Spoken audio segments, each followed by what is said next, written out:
Bumagsak ang kadiliman kay Ionia, nang kumalat ang mga digmaang Nox-Ianlan sa buong lupain. Ang mga sagradong kagubatan ay nawasak, natutuyo ang batis ng kaluluwa, at mga sinaunang templo sa abo. Sa malayong buro, mga uod na nakaluhod sa wasak na bukid. Ang sirang espada ay damaykit ng malalim sa lupa. Sa harap mo, nagkalat ang mga katawan ng kanyang mga kapwa-alagad. Kinulayan ng dugo ang lupa na dating berde. Ginawa niya iyon, hindi siya. Si Yasua, sumiklab ang galit sa lambak, parang bagyo. Palagi akong naniniwala sa karangalan, sa kawastuhan. Maniwala ka sa mabuti, pero ngayon, may kasalanan at pagtataksil lamang sa harap mo. Nanginginig ang espada sa kamay niya. Sa sandaling ito, pumasok sa isip ko ang imahe ng kapatid ko. Ang batang matigas ang ulo na tumakbo sa iyo. Dati tumawa ng malakas kapag natalo sa mga laban sa pagsasanay. Pero patay na ang batang iyon. Namatay siya noong araw na pinatay niya ang kanyang amo. Pinunit ng mga hiyawan ang tahimik na hangin. Wala nang masabi, wala nang maipaliwanag. Mayroon lamang isang huling labanan. Isang taong sinusubukan mong itama. Isang taksil na tumatakas mula sa kanyang sariling mga kasalanan. Dalawang espada ang magkadikit, ang tunog ng bakal na kulog. Ngunit gaano man kalaka, hindi kayang labanan ni John ang hangin na kinokontrol ni Yasu. Isang suntok lang ay sinalo na ako ng bagyo. Ang kamatayan ay dumarating ng mas mabilis kaysa sa isang hininga. Ngunit hindi kamatayan ang katapusan. Binuksan ni John ang kanyang mga mata, wala na siya sa Ionia.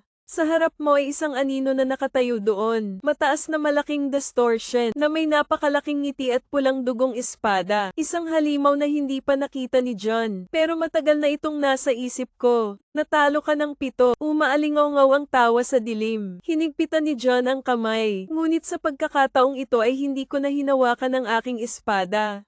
Siya mismo ang may hawak ng espada ng halimaw. At magbawas ka, hindi ka binitawan ng dilim. Iminulat ni John ang kanyang mga mata, nakatayo siya sa gitna ng madilim na kagubatan. Kung saan ang mga anino ng puno ay baluktot na parang masasamang kamay. Tumataas mula sa lupa, ang kumikislap na liwanag mula sa soulfire, umaaligid sa paligid, upang lumikha ng isang eksena na parehong pinagmumultuhan at makulimlim. Hinawakan ko ang kamay ko sa mukha ko, isang makinis na hilang mask na hindi maalis. Kinagat ni Zoom ang kanyang mga ngipin habang sinusubukang bunutin ito sa kanyang mukha. Pero parang isa sa katawan mo, mula sa kaloob-looban, may nararamdaman akong gumagalaw sa loob ko. Isang boses na bumulong sa tenga, mula sa pinakamalalim na antas ng kamalayan. Akala mo sarili mo pa rin. Naging iba ka na, lalaking nakamaskara. Isang halimaw, hindi mo maiiling ang iyong ulo para patahimikin ang boses na iyon.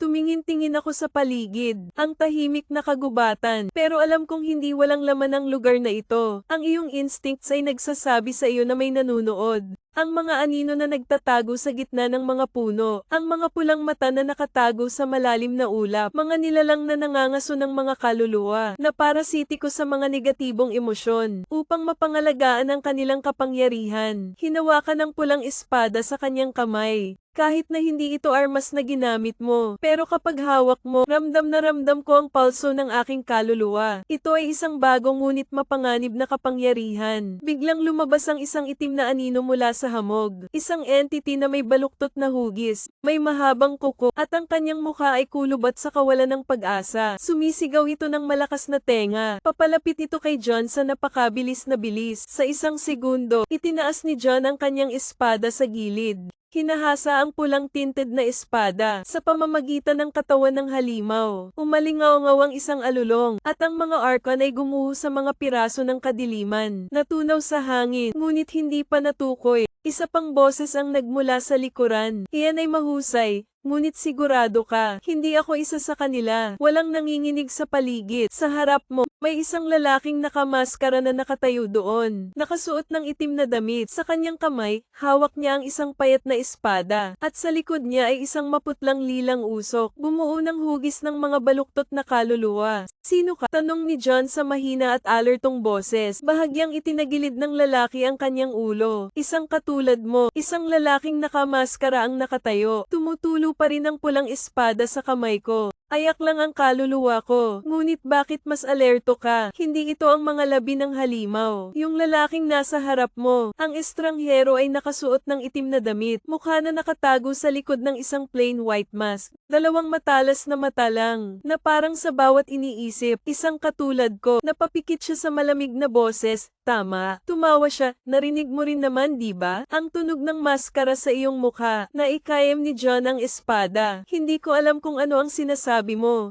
Umiling ang lalaki sa kasinungalingan, ngunit hindi mo maiintindihan sa lalong madaling panahon. Itinaas niya ang kanyang kamay at mula sa maputlang lilang usok sa likuran niya.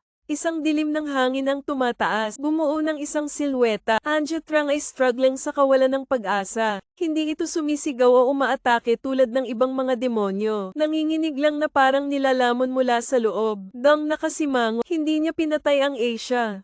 Nahuli niya ito, hindi ka katulad ko. Hininaan ni John ang boses, hindi ka nang huhuli ng ayak para sirain sila. Kinokolekta mo ang 10 sa kanila para sa ilang layunin. Tumawa ng mahina ang estranghero.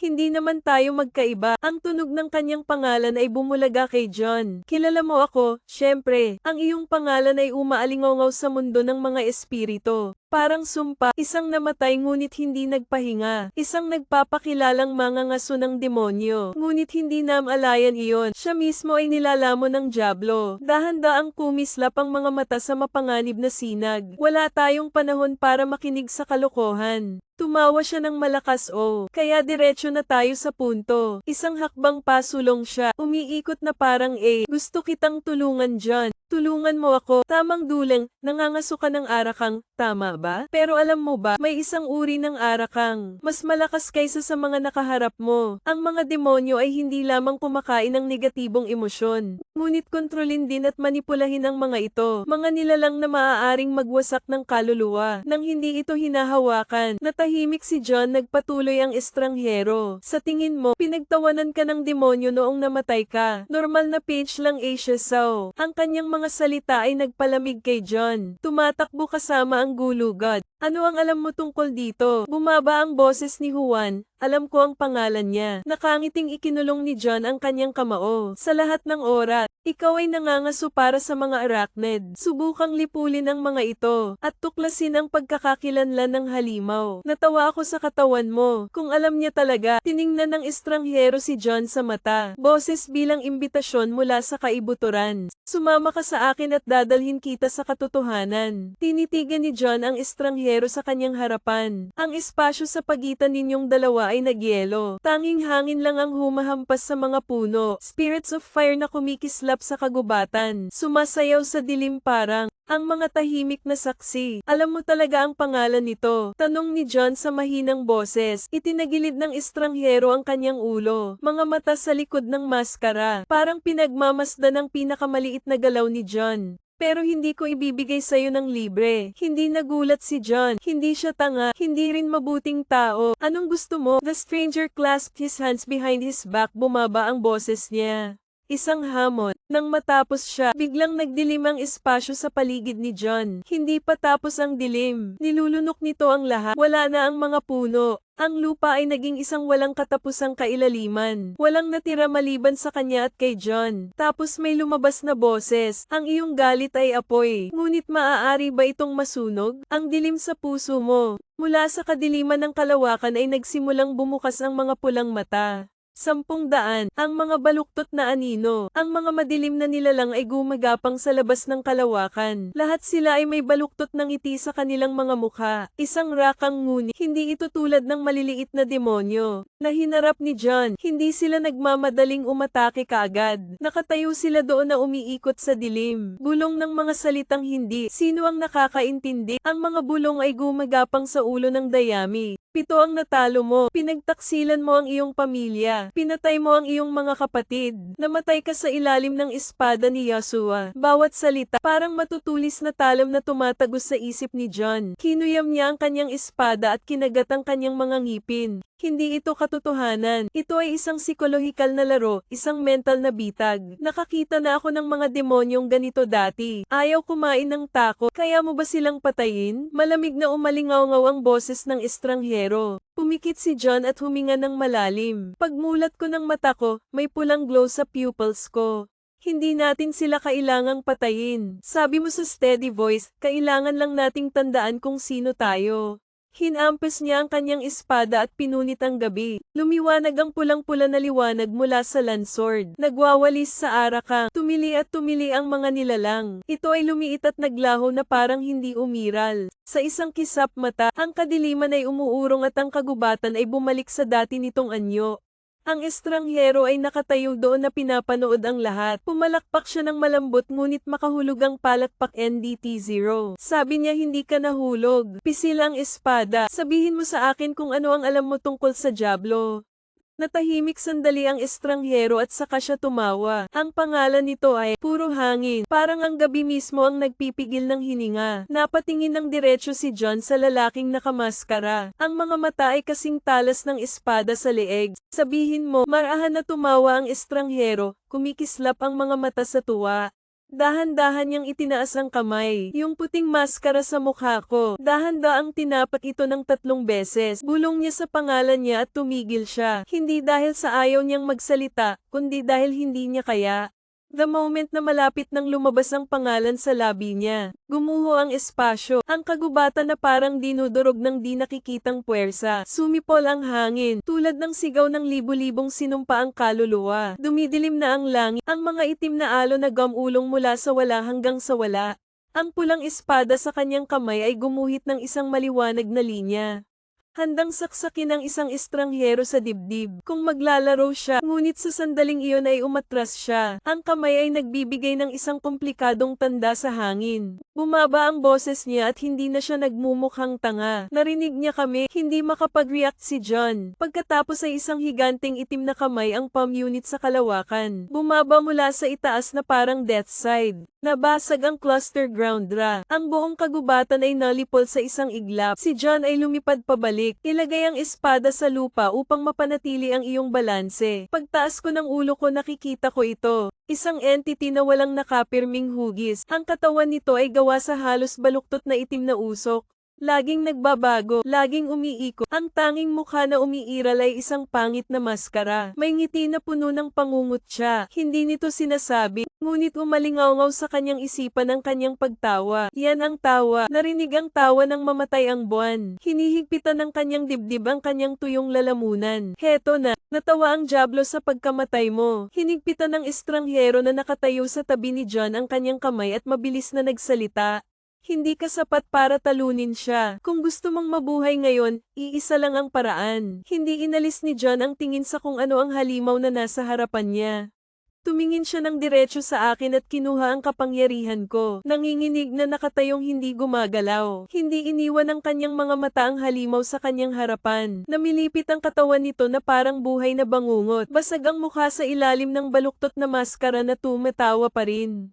Ayan yon. Nandoon ang tawa. Sa iyong mga huling segundo, nakadikip ang mga daliri sa espada. Nag-aapoy ang gal, but at that moment bumulong ang lalaking nakamaskara sa tabi niya. Kung atakihin mo ito ngayon mamamatay ka. Hindi tumingin si John, pero malamig ang boses. Ano ang sasabihin mong gawin ko? Nakaluhod, nagmamakaawa na iligtas niya ang kanyang buhay. He tilted his head malalim pero piercing ang boses niya. Sinasabi ko sa iyo na tanggapin mo ang aking kapangyarihan. Ang alok ay nakabitin sa umiikot na espasyo. Lumingon sa kanya, sino ka? Mahinang tumawa ang estranghero. Pagkatapos ay tinanggal niya ang kanyang maskara. Sa likod ng makinis na puting maskara na walang mukha, mayroon lamang isang malalim na black hole. Isang walang katapusang spiral na lumalamon sa liwanag. Hindi na tayo AI. Ang boses na nagmumula sa hangin. Dati ako ay isang tulad mo. Isang lalaking humahabol sa mga halimaw na ito. Hanggang sa nilamon na kami nito. Nilagay niya ang kamay niya sa harap ni John. Pero kaya kung ibigay ang kailangan mo, ang kapangyarihang patayin ito, ang hangin ay sumisigaw ng mga patak ng kadiliman na nagmumula sa araka.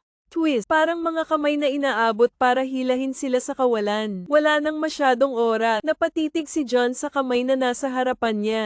Isang taksong tumanggap ng kapangyarihang pumatay sa demonyo. Ngunit sa anong presyo? Ngunit muling umalingaw-ngaw ang tawa nito. Muli tulad ng araw na namatay ka. Namumula ang mga mata ni John na walang ibang pagpipilian. Ibigay mo sa akin ang iyong kamay. Nang magkadikit ang dalawang kamay, napuno ng lamig ng kadiliman ang kanyang katawan. Pinisil ng chrome ang bawat butil ng karne. Bawat daluyan ng dugo ay niluluhod ko. Parang 1/0 of a nanogram kaluluwa mo ang napunit. Tapos sa isip ko may boses na bamulong. Mula ngayon, hindi ka na mangangaso. Ikaw ay bahagi ng kadiliman. Patayin ang demonyong iyon at hanapin ako. Bumukas ang mga mata ni John. Nawala ang pulang ilaw. Isang malalim na itim na pupil na lang ang natitira. Sinasalamin ng isang bagyo na malapit ng tumama. Hinawakan niya ang espada at nawala. Nanginginig ang espasyo. Bawat hangin ay umiikot. Parang sumisigaw ang mundo. Si John ay sumugod sa kanyang katawan na bahagyang marumi. Ito ay tulad ng pagsira sa mga tanikala ng katotohanan. Ang pulang espada sa kanyang kamay ay lumipad sa paligid. Lumilikha ito ng spiral ng madilim na hangin. Diretso patungo sa halimaw. Ang tunog ng laslas na naghihiwalay sa langit. Gumuho ang lupa sa ilalim ng dalisay na presyon ng kadiliman. Mga alon sa bagyo. Ngunit hindi nagtatago ang halimaw. Nakatayo ito na parang naghihintay. Nang hawakan na ng talamang baluktot nitong maskara, may nangyari. Buong isang matigas na puwersa ng pagkakulong sa lugar. Nakaramdam ako ng invisible force na humawak sa katawan ko. Hindi ka maaaring ilipat ng 1 pulgada pasulong. Bawat sinulid ng kadiliman mula sa halimaw. Kinukuha nito ang espasyo sa paligid nito. Gawing buhay na kulungan ang lugar na ito. Akala mo kaya mo na akong patayin this time, sabi niya. Wala nang tawa na umaalingaw-ngaw sa isip ko. Isa lang ang basag na boses na parang gawa sa libu-libong sirang pangarap. Nagtaas ng kamay ang halimaw. Sumasabog ang kadiliman sa paligid. Nakapulupot sa katawan ni John na parang tsunami. Sa isang lugar sa isip ko, natagpuan ni John ang kanyang sarili na nakatayo sa harap ng salamin. Ngunit hindi ikaw ang sumasalamin dito. Siya yon. Siya ang demonyong pumatay sa'yo. Nanlamig ang mukha ni John. Kung hinawakan mo ang salamin, hindi ako magpapatalo sa'yo. Basag na salamin, kasabay nito sa realidad. Nanginginig na naman ang mga mata niya sa pulang ilaw. Sinira mo ang mga tanikala ng kadiliman sa paligid mo. Pagkatapos ay magtapo ng isang tuwid na slash. Sa pagkakataong ito ay hinawakan ng talamang halimaw. Ang hiyawan na pumupunit sa buong gabi. Ang mga patak ng kadiliman ay nahuhulog na parang abo. Ngunit ang halimaw ay hindi patay. Tumawa lang ito, nagbago ka na. Ang kanyang mga mata sa aking kaluluwa. Ngayon ikaw ay katulad ko. Tapos wala na. Tanging kadiliman ang natitira sa paligid ng zone. At isang tanong ang pumasok sa isip ko. Tayo pa ba ang sarili natin? Napakatahimik ng espasyo na nakakatakot. Tapos na ang bagyo. Ngunit, lumulutang pa rin sa hangin ang abo ng dilim. Si John ay nakatayo sa gitna ng isang desyerto na larangan ng digmaan. Maliit ang pulang espada, bawat patak ng demonyong enerhiya sa lupa. Napatingin ako sa kamay ko, hindi dahil sa takot, hindi dahil sa pagod. Wala na kasi akong nararamdaman. Ang galit ngayon lang ang galit, double cut na pakiramdam. Ang katotohanan ay sumiklab lahat, parang tsunami na tinangay ang lahat. Pero ngayon kapag naayos na ang lahat, isang walang katapusang kawalan na lang ang natitira. Anong ginawa ko? Bulong niya, pero walang sumasagot. Wala nang demonyo sa harapan ko. Isang itim na maskara lamang ang nahulog sa lupa. Ang maskara ng Asia Kang. Ang mga nilalang. Parasitize sa mga takot at negatibong emosyon ng mga tao. Sa tuwing nasa Ira ang Asia Kang, magiging maskara ang tunay niyang pangalan. Parang bakas ng durog na kaluluwa. Yumuko ang uod at pinulot ito. Sa sandaling hinawakan mo ang maskara, napuno ng kakaibang agos ng mga alaala ang aking isipan. Lahat sila tsinela. Pinagtaksilan nila ako. Kailangan nilang magbayad. Ayaw naming mamatay. Huwag mo akong iwan. Huwag mo akong iwan. Ang imahe ng isang madugong batang mandirigma, nakatayo sa gitna ng mga patay. Yung mga kasama niya dati, kanyang mga kamag-anak. Tinitigan ko siya ng may galit na mga mata.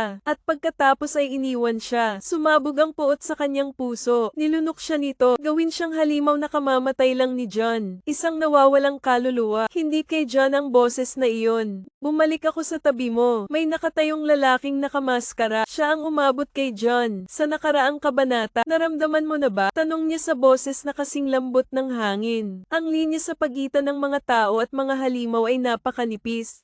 Tiningnan ni John ang maskara sa kanyang kamay. Ang totoo ay tama siya. Isang hakbang lang ang nawala, konting po, isang maling desisyon. Kaya ang isang tao ay maaaring maging isang demonyo. Tulad ng mandirigma, tulad ng kanyang sarili, o kahit na tulad ni John mismo. Naramdaman kong nanginginig ang maskara sa mukha ko. Parang tumatawa din siya. Ang maskara sa nanginginig na mga kamay. Umaalingaw sa aking isipan ang mga bulong. Tulad ng daan-daang boses na pinagsama-sama. Isang butas na sakit sa ulo. Kinailangan ni John na ikuyom ang kanyang kamao. Subukan mong kumalma. Ang lalaking nakamaskara sa tapat mo ay nakatayo doon na hindi gumagalaw.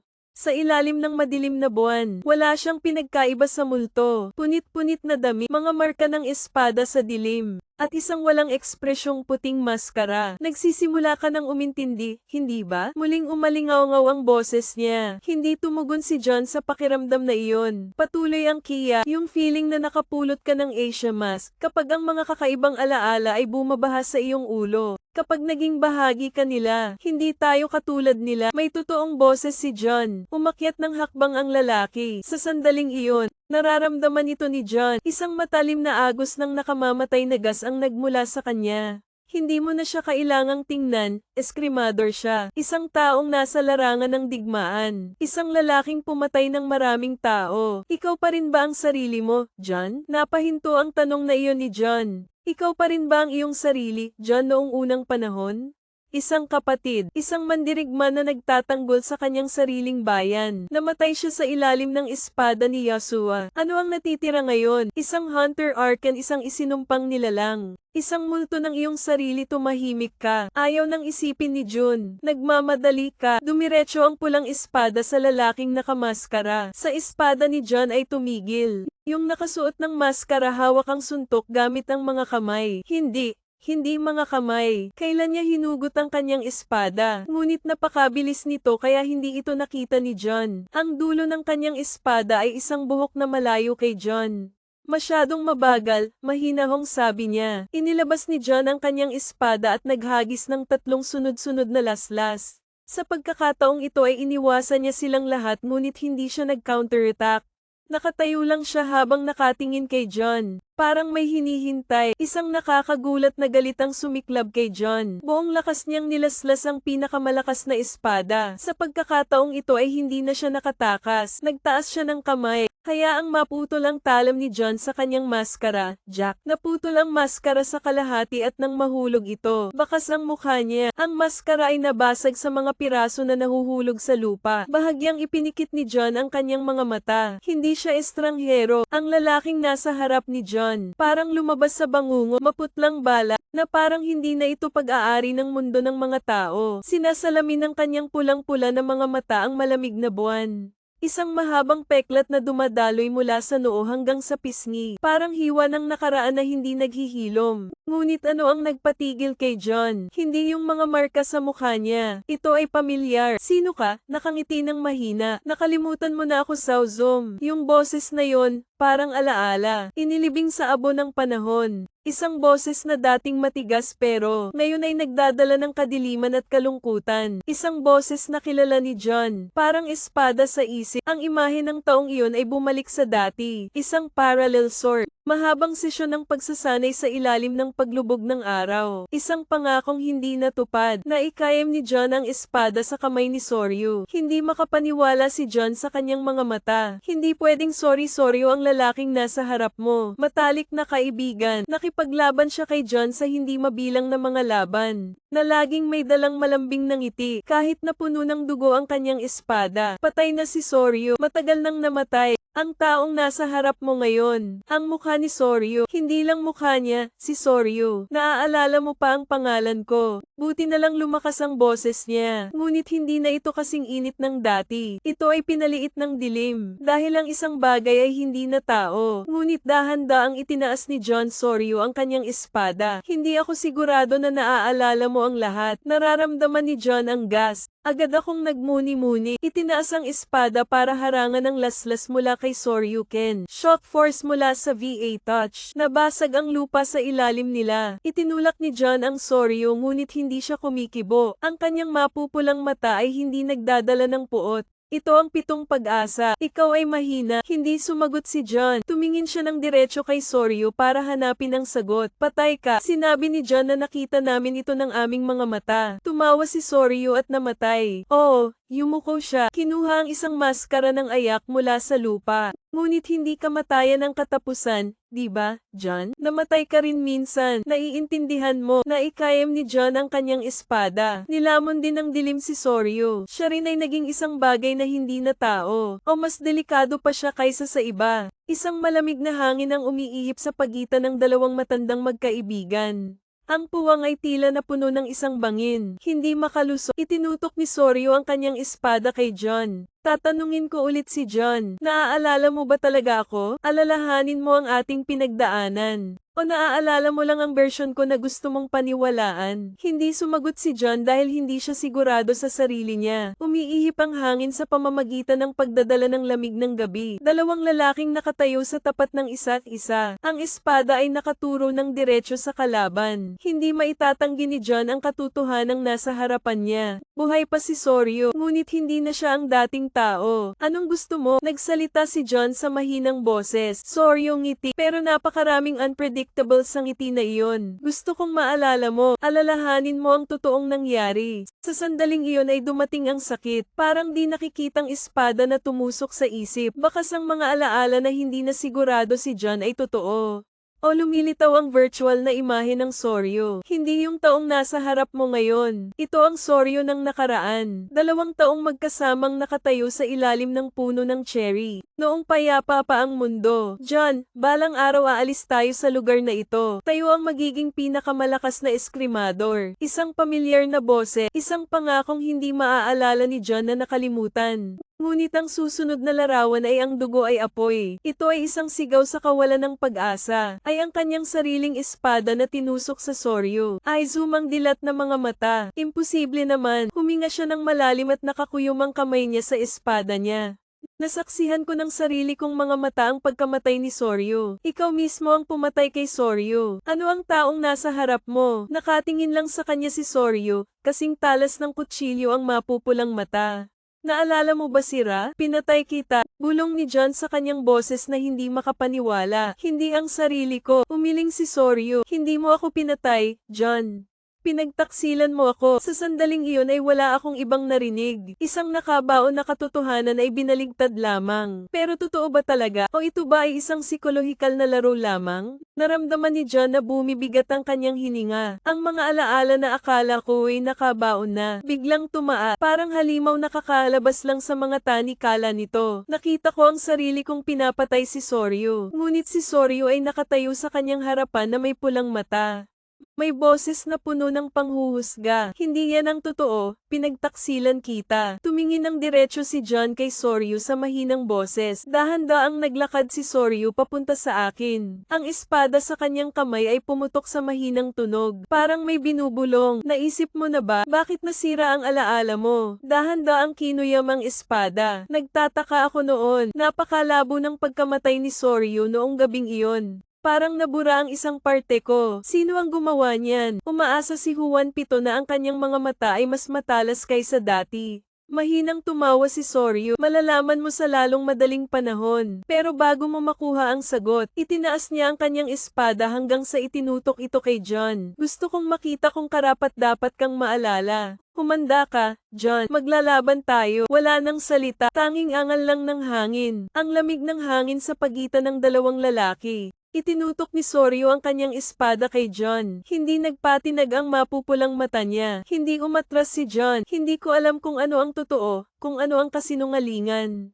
Pero isang bagay ang alam kong sigurado. Ang espada ay hindi kailanman nagsisinungaling. Tanging ang espada ay salamin ng tunay na pagkatao ng isang eskrimador. Kaya kung gusto mong malaman ang totoo, may paraan ka lang para lumaban. Halika dito, bulong ni Soryu. Sa sandaling iyon ay nawala siya. Hinawakan niya ang espada. Lumitaw si Ken Soryu sa harapan niya. Ang kanyang espada ay kumikislap na parang kidlat. Agad namang umatras si John, ngunit hindi siya tumigil. Ang mga espada ay patuloy na nahuhulog. Matalas ang bawat lasla. Ito ay tulad ng pagputol sa kalawakan. Naramdaman ni John ang pressure. Si Soryu ay mas malakas kaysa dati. Ngunit ang pinaka nakakatakot ay hindi ang kanyang kapangyarihan. Ito ang pamilyar na pakiramdam sa mga espadang iyon. May napagtanto si John. Itong swordsmanship style, hindi ito sayo. Sorry, ngumisi ng napakabagal at saka kumaway. Isang espada ang palm unit sa hangin at dumiretso sa loob. Walang ibang paraan. Itinaas ko ang aking espada. Ngunit isang hindi nakikitang puwersa ang darating. Napabuga ng malakas si Boom John sa lupa. Tumataas ang alikabok. Naramdaman kong tumutulo ang dugo mula sa gilid ng labi ni Soryu.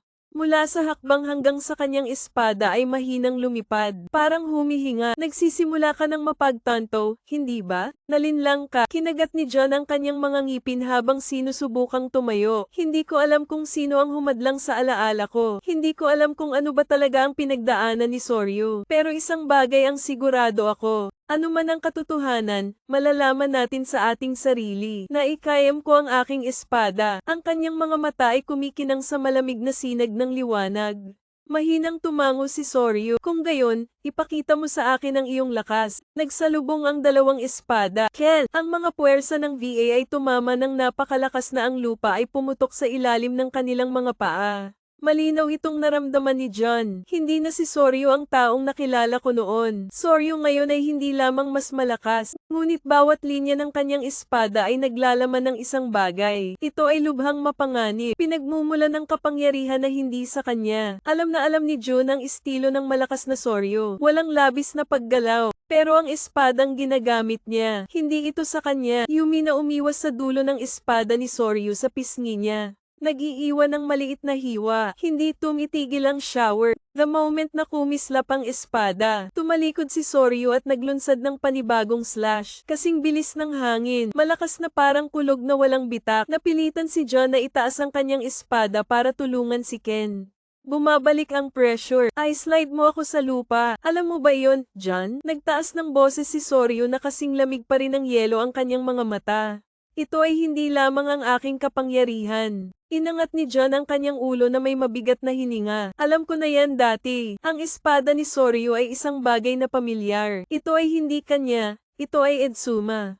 Imposible naman. Bulong ni John na patay na si Edsuma. Ang teknik niya ang pumatay sa kanya. Ang tanging taong nagmana ng estilong ito ay si Yasua. Kaya bakit ginagamit ito ni Soryu? Si Ken na may espadang pumupunit sa hangin ay sumugod upang bumalik sa realidad.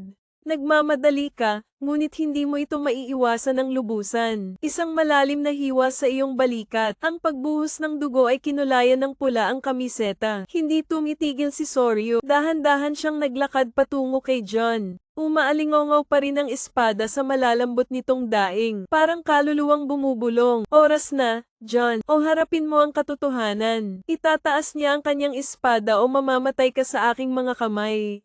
Hindi kailanman naramdaman ni John ang pressure na ito. Sakit ng sugat sa balikat. Paalalahanan mo ako, ito ay hindi isang normal na tugma. Hindi lang mas malakas si Soryu. Dinadala niya, bagay na hindi sa kanya. Ang kanyang espada ay nagsasalita. Hindi mahalaga ang katotohanan, John. Dahan-daang bulong ni Soryu. Ang malalakas lang ang may karapatang magdesisyon. Dumating siya ng kasing bilis ng hangin. Ang espada ay nahulog na parang kulog. Uod kagat ngipin paikutin ng mga tao maiwasan ng suntok. Ngunit sa sandaling umiwas ka, ang espada ni Soryu ay nagbago ng direksyon sa kalagitnaan ng hangin.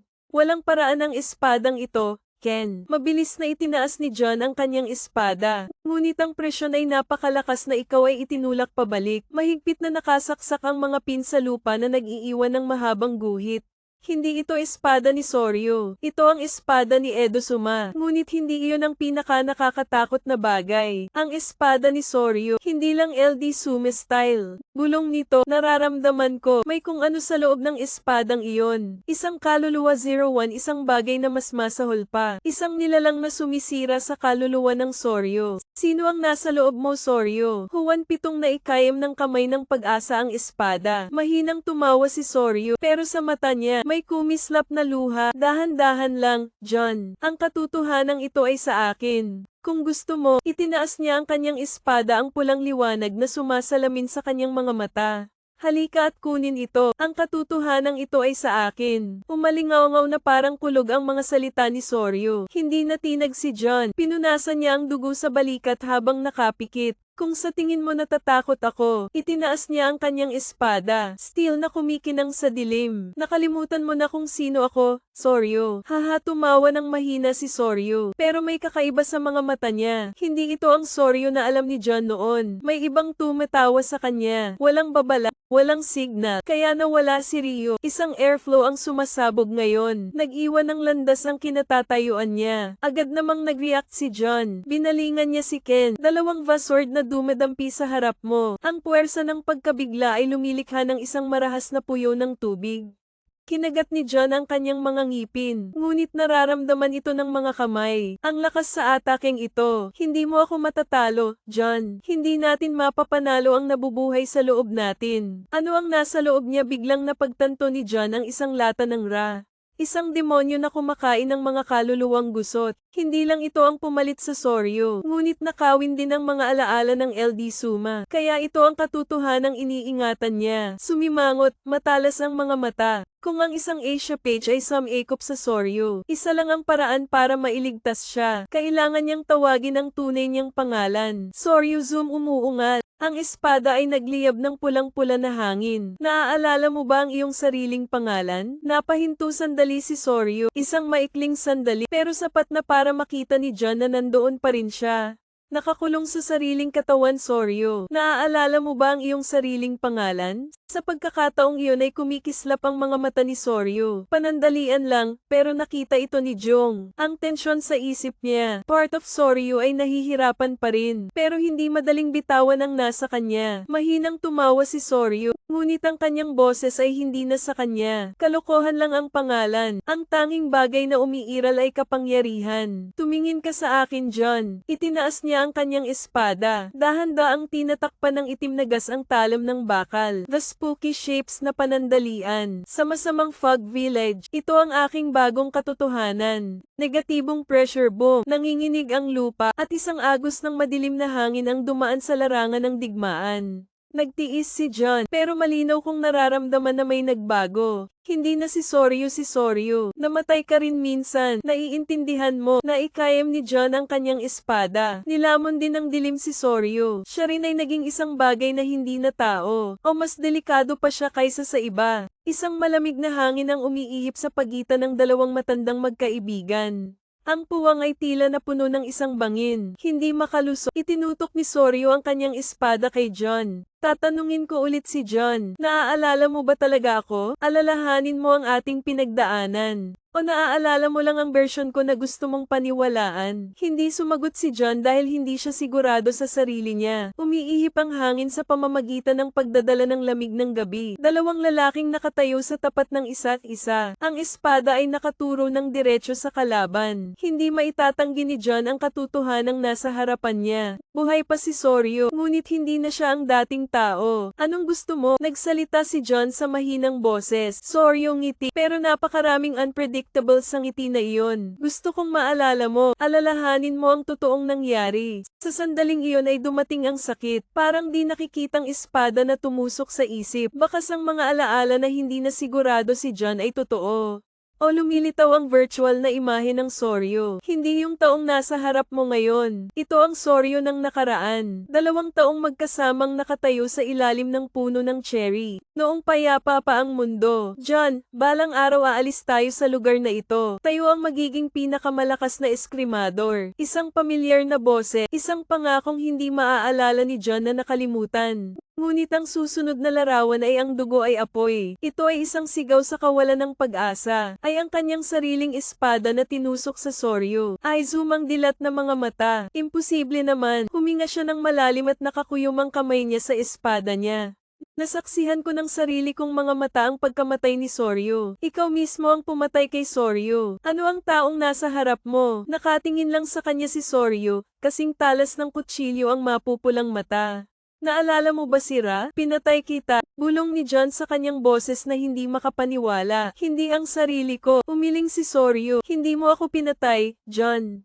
Pinagtaksilan mo ako. Sa sandaling iyon ay wala akong ibang narinig. Isang nakabaon na katotohanan ay binaligtad lamang. Pero totoo ba talaga? O ito ba ay isang psikolohikal na laro lamang? Naramdaman ni John na bumibigat ang kanyang hininga. Ang mga alaala na akala ko ay nakabaon na, biglang tumaa. Parang halimaw na kakalabas lang sa mga tanikala nito. Nakita ko ang sarili kong pinapatay si Soryu. Ngunit si Soryu ay nakatayo sa kanyang harapan na may pulang mata.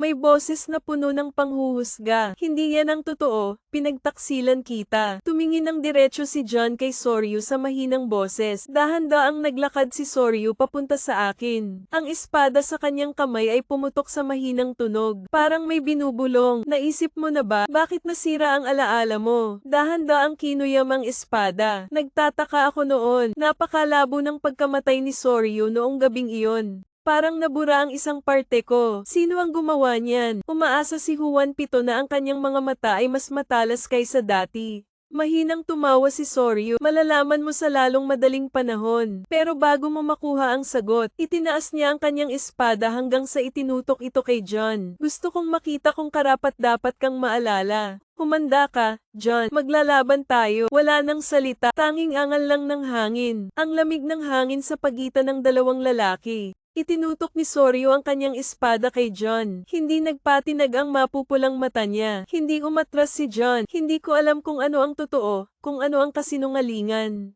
Pero isang bagay ang alam kong sigurado. Ang espada ay hindi kailanman nagsisinungaling. Tanging ang espada ay salamin ng tunay na pagkatao ng isang eskrimador. Kaya kung gusto mong malaman ang totoo, may paraan ka lang para lumaban. Halika dito, bulong ni Soryu. Sa sandaling iyon ay nawala siya. Hinawakan niya ang espada. Lumitaw si Ken Soryu sa harapan niya. Ang kanyang espada ay kumikislap na parang kidlat. Agad namang umatras si John, ngunit hindi siya tumigil. Ang mga espada ay patuloy na nahuhulog. Matalas ang bawat lasla. Ito ay tulad ng pagputol sa kalawakan. Naramdaman ni John ang pressure. Si Soryu ay mas malakas kaysa dati. Ngunit ang pinaka nakakatakot ay hindi ang kanyang kapangyarihan. Ito ang pamilyar na pakiramdam sa mga espadang iyon. May napagtanto si John. Itong swordsmanship style, hindi ito sayo. Sorry, ngumisi ng napakabagal at saka kumaway. Isang espada ang palm unit sa hangin at dumiretso sa loob. Walang ibang paraan. Itinaas ko ang aking espada. Ngunit isang hindi nakikitang puwersa ang darating. Napabuga ng malakas si Boom John sa lupa. Tumataas ang alikabok. Naramdaman kong tumutulo ang dugo mula sa gilid ng labi ni Soryu.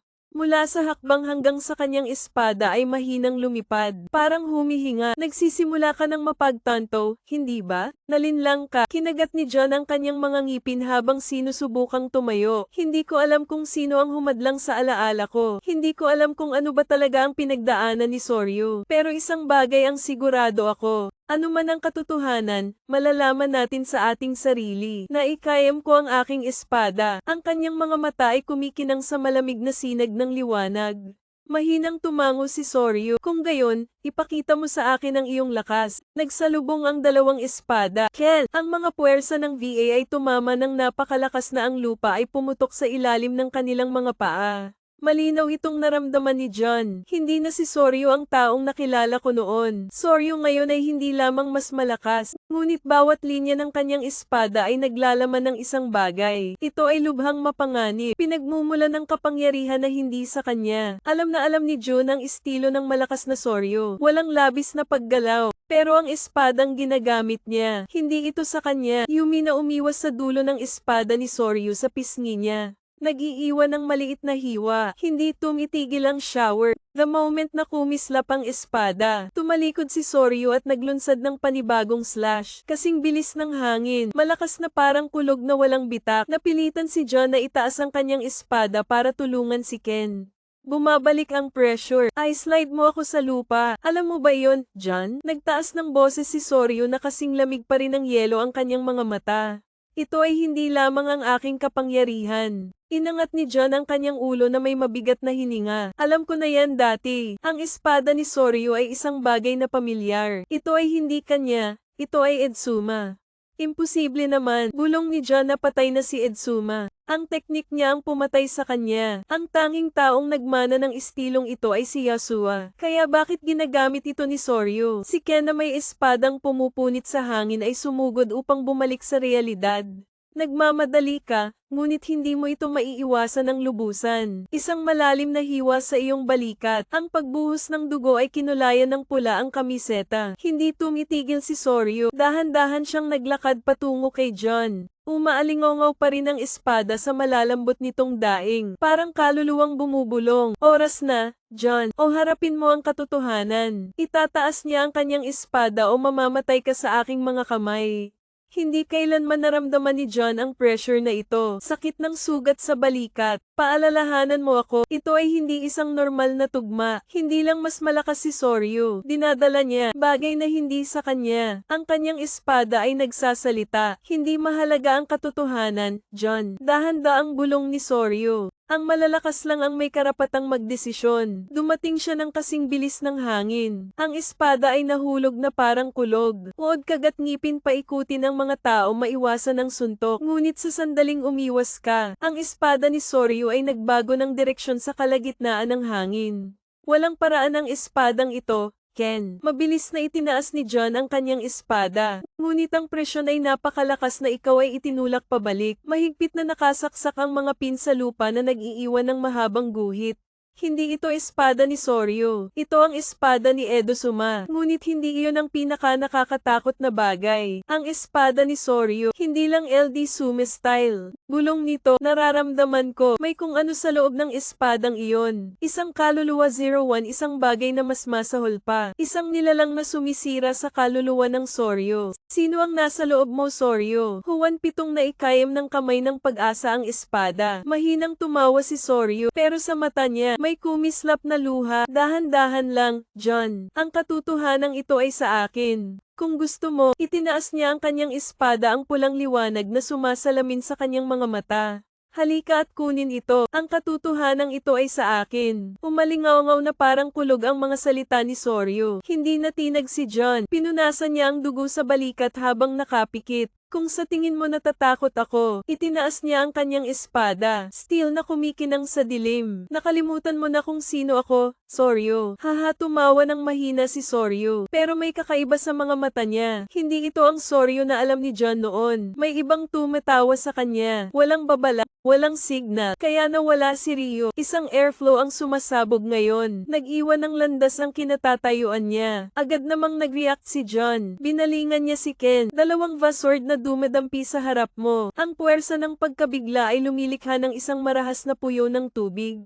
Kinagat ni John ang kanyang mga ngipin, ngunit nararamdaman ito ng mga kamay. Ang lakas sa atakeng ito. Hindi mo ako matatalo, John. Hindi natin mapapanalo ang nabubuhay sa loob natin. Ano ang nasa loob niya? Biglang napagtanto ni John ang isang lata ng Ra. Isang demonyo na kumakain ng mga kaluluwang gusot. Hindi lang ito ang pumalit sa Soryu, ngunit nakawin din ang mga alaala ng LD Suma. Kaya ito ang katotohanang iniingatan niya. Sumimangot, matalas ang mga mata. Kung ang isang Asia page ay sumikop sa Soryu, isa lang ang paraan para mailigtas siya. Kailangan niyang tawagin ang tunay niyang pangalan. Soryu Zoom umuungal. Ang espada ay nagliyab ng pulang-pula na hangin. Naaalala mo ba ang iyong sariling pangalan? Napahinto sandali si Soryu, isang maikling sandali, pero sapat na para makita ni John na nandoon pa rin siya. Nakakulong sa sariling katawan, Soryu. Naaalala mo ba ang iyong sariling pangalan? Sa pagkakataong iyon ay kumikislap ang mga mata ni Soryu. Panandalian lang, pero nakita ito ni Jong. Ang tensyon sa isip niya. Part of Soryu ay nahihirapan pa rin, pero hindi madaling bitawan ang nasa kanya. Mahinang tumawa si Soryu, ngunit ang kanyang boses ay hindi na sa kanya. Kalokohan lang ang pangalan. Ang tanging bagay na umiiral ay kapangyarihan. Tumingin ka sa akin, John. Itinaas niya ang kanyang espada. Dahan-daang tinatakpan ng itim na gas ang talam ng bakal. The spooky shapes na panandalian. Sa masamang fog village, ito ang aking bagong katotohanan. Negatibong pressure boom, nanginginig ang lupa, at isang agos ng madilim na hangin ang dumaan sa larangan ng digmaan. Nagtiis si John, pero malinaw kong nararamdaman na may nagbago. Hindi na si Soryu.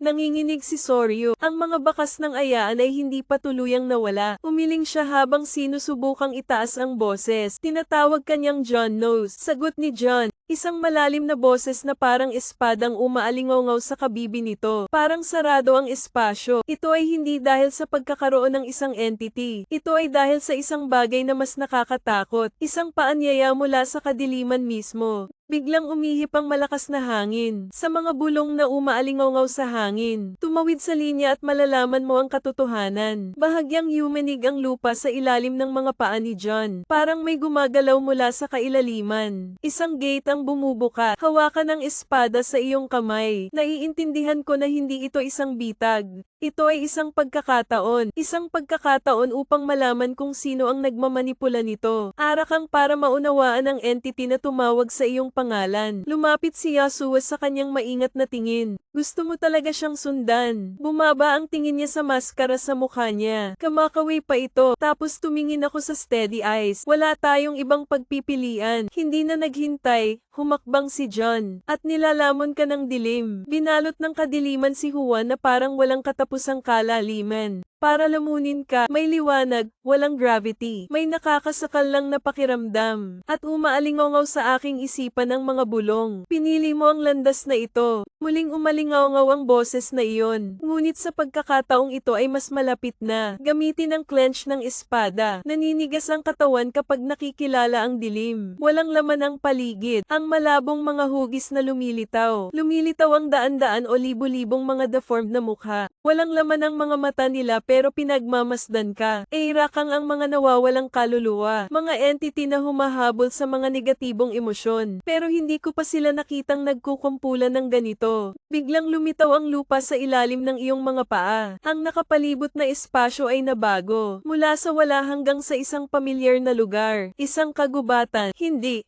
ito isang normal na kagubatan. Paikat-ikot na mga puno ng kahoy. Ang balat na nabubulok ng dilim. Ang matingkad na pulang bulaklak ay nahuhulog. Dahan-daang natutunaw sa sandaling tumama ito sa lupa. At sa harap mo, sa makapal na itim na hamog ay lumitaw ang isang anino. Siya na nagpakita sa dilim, na naglaho na parang ilusyon. Sinong tumawag sa'yo dito? Nakasuot pa siya ng itim na balabal. Ang walang laman na maskara ng kawalang interes. Ngunit sa pagkakataong ito ay nararamdaman ko na ang kapangyarihan. Lumalabas sa kanya, isang bagay na higit pa sa isang prosesyon lamang. Galit na estranghero mababa ngunit umaalingaw. Maligayang pagdating sa maskara, hindi sumagot si John. Nakatitig lang ako sa kanya. Ang kanyang mga kamay ay nasa espada pa rin. Nakatagilid ang ulo niya na parang pinagmamasdan ka. Tapos naglahad siya ng kamay. Hinahabol mo si Arakang. Mabagal ang boses. Ngunit ang bawat salita ay nagdadala ng hindi nakikitang bigat. Ngunit naisip mo na ba kung bakit sila umiiral? Bumukas ang kamay niya at sa sandaling iyon ay gumalaw ang kadiliman sa paligid ni Juan.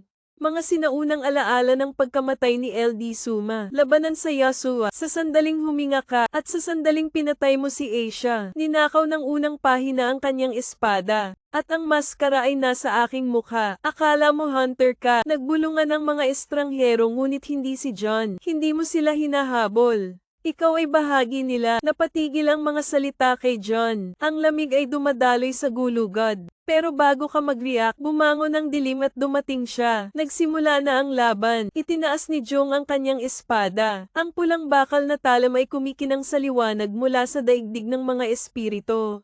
Ngunit kapag ang espada ay pumutol sa kadiliman, hindi ito pumuputol sa laman, nawawala ang mga estranghero. Natutunaw siya sa kawalan na parang hangin. At mula sa likod ay isang laslas ang napunit sa hangin. Oras na para lumingon. Tumawid ng dalawang espada upang suportahan ang pag-atake. Ang lakas ng suntok ay nanginginig ang buong katawan ko. Na maganda ang reaksyon. Mababa at kawili-wili ang boses. Napaatras ang estranghero. Nakatayo sa dilim. Na para bang ito ang kanyang teritoryo. Pero hindi mo pa rin maintindihan. Inabot niya ang isang kamay. At kaagad, nagsisimulang gumalaw ang mga baluktot na hugis sa paligid.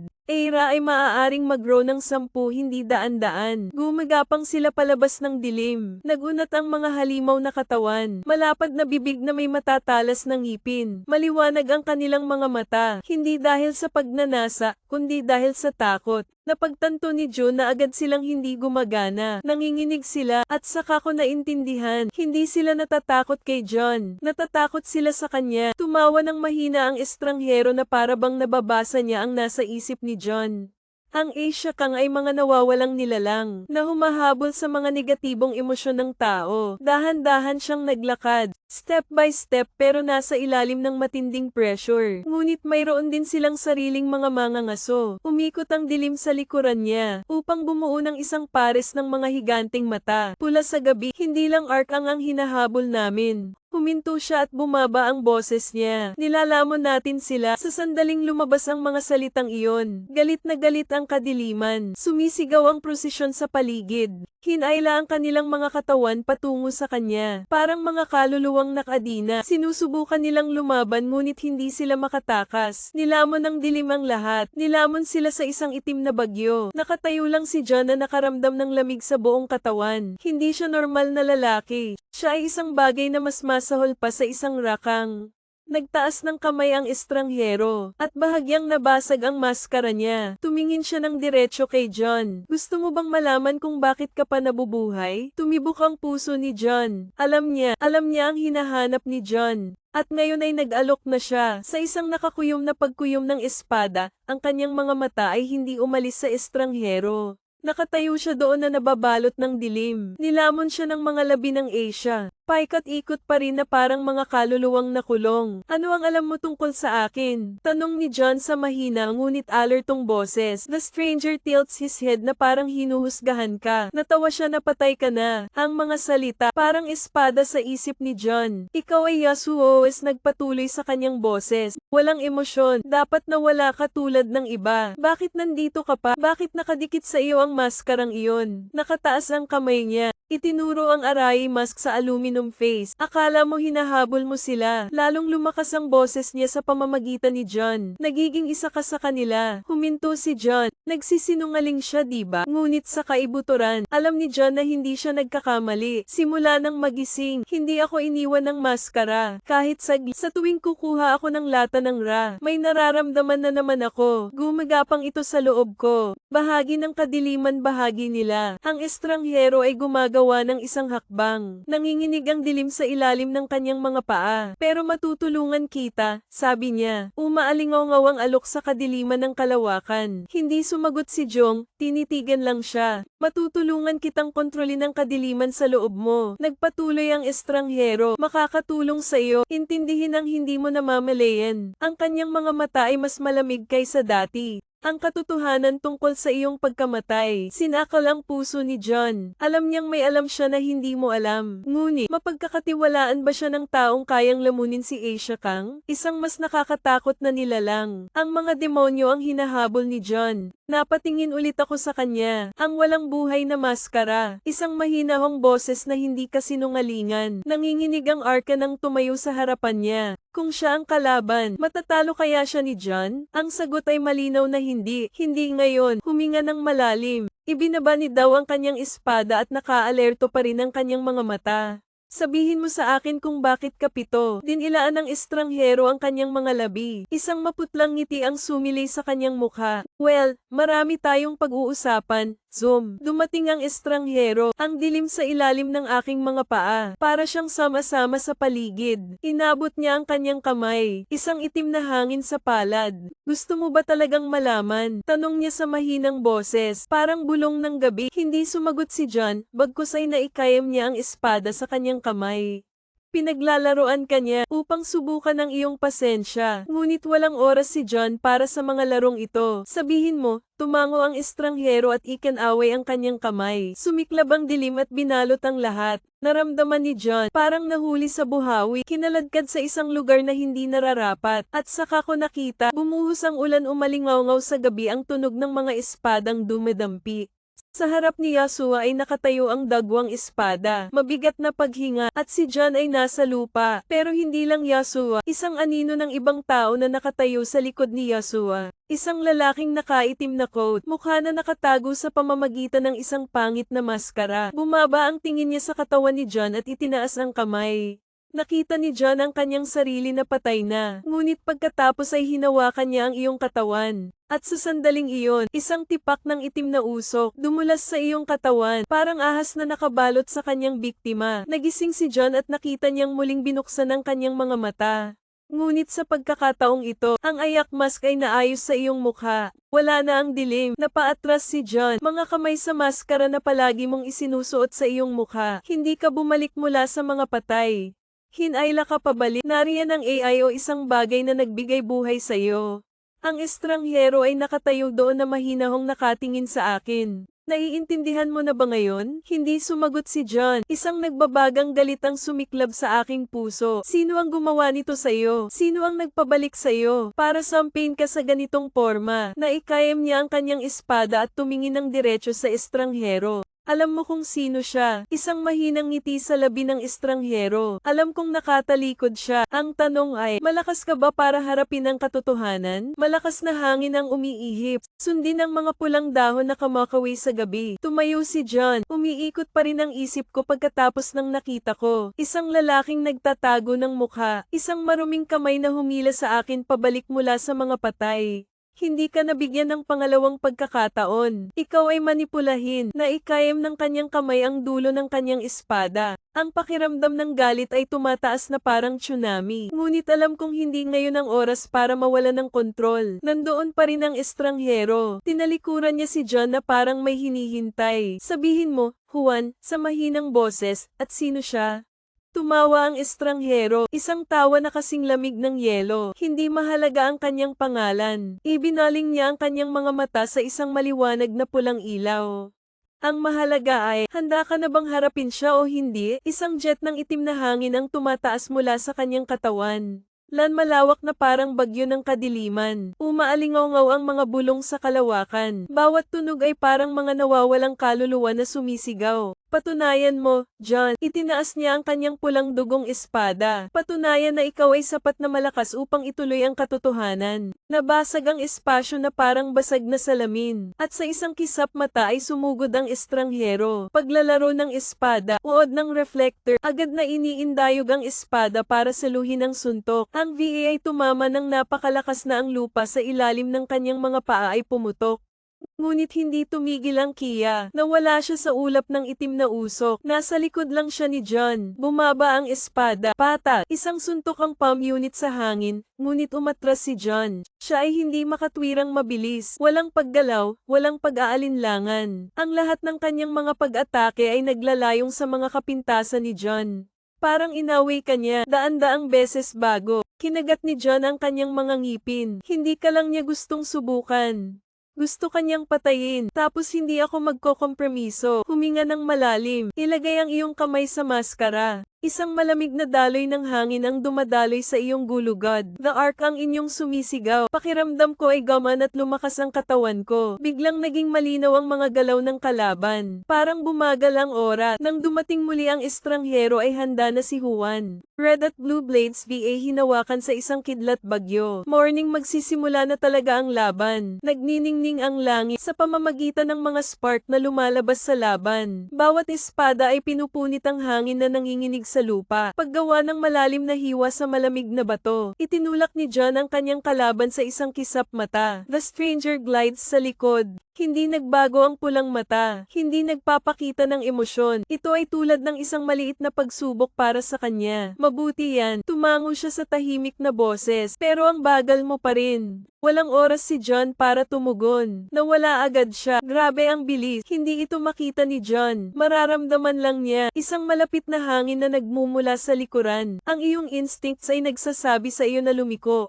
Paalang na slash sword, espada ng kalaban, isang hairline lang mula sa leeg mo. Ngunit ito ay tumigil sa oras. Mabilis talaga. Kinagat ni John ang kanyang mga ngipin. I-slide ang iyong mga paa pabalik upang iunat ang distansya. Ang estranghero ay hindi lamang nakatayo doon. Ang kanyang mga kamay ay nasa espada pa rin. Isang nakamamatay na katahimikan ng bomb alat sa espasyo. As if naghihintay siya ng move from John. Naiintindihan ni John na hindi ito isang labanan sa kapangyarihan. Ito ay isang digmaan sa pagitan ng mga espada. Napapikit ako saglit. Hayaang umihip ang hangin sa iyong buhok. Espada sa gabay na kamay. Nang imulat ko ang aking mga mata, muling nagbago ang aking kalooban. This time ikaw ang una. Nawala si John sa kanyang orihinal na posisyon. Sa isang tibok ng puso, lumapit ka sa estranghero. Ang espada ay umindayog na parang kidlat. Ang itim na anino ay lumipad ng makitid. Hindi tumigil si John. Tumalikod siya at inihagis ang pangalawang slash, ang ikatlo at ikaapat. Lahat ng paraan, lahat ng espada ay nagdadala ng malamig na hangin ng isang mandirigma. Wala nang pag-aalinlangan, mahinang sumimangot ang estranghero, kaya pa niyang umiwa. Pero this time hindi na siya kasing galing ng dati. Nakita ko ito at napangiti ako. Walang babala, inilagay ko ang lahat ng aking lakas sa isang huling suntok. Ang espada ay pumuputol sa kalawakan. Sinasabayan ng marahas na aypoypo. Mga estranghero na nakasuot ng espada. Ngunit ang pagpindot na ito ay hindi tulad ng huling pagkakataon. Isang malaking pressure ang bumuhos sa kanyang mga kamay. Pilitin siyang umatras ng ilang hakbang. Sa unang pagkakataon sa isang laban, nawalan siya ng balanse. Sinamantala ni John ang pagkakataon. Nagmamadali ka, itinutok ng espada ang tanging puwang na inihayag ng kalaban. Ngunit ikaw ay nakulong. Lumakas ang boses ng estranghero. Bago palang sumabog ang isang jet ng itim na gas mula sa kanya. Ang tunog ay itinapon, malayo sa iyong katawan va malakas sa lupa, gumawa ng malalim na dent, matindi ang sakit, pero sinusubukan ko pa ring bumangon. Pagtingin ko, nakita ko ang stranger na nakatayo doon. Hindi ito kumikibo, pero this time may kakaiba na. Nagbago ang kanyang espada, ang madilim na pulang talam ay nagbigay ng demonyong aura. Para itong buhay at uhaw sa dugo, diretsyo niya itong binuhat patungo kay John. Tingnan natin kung hanggang kailan ka makakaligtas. Nagiging mabigat ang hangin hanggang sa masikip. Ang maitim na pulang espada sa batang kamay ng estranghero. Parang umuungol, nanginginig na parang hayop na nakakadena ng sobrang tagal. At malapit ng mapalaya, hindi naglakas loob na kumurap si John. Ramdam na ramdam ko ang abnormalidad. Isang daloy ng hangin. Hindi ito katulad ng anumang Alaska. Nakaharap ko na ito dati. Ito ay hindi lamang isang malakas na kaaway. Ito ay isang pagsubok ng tadhana. Itinutok ng estranghero ang kanyang espada kay John. Nararamdaman mo ba ito? Tanong niya. Mga boses na parang umaalingaw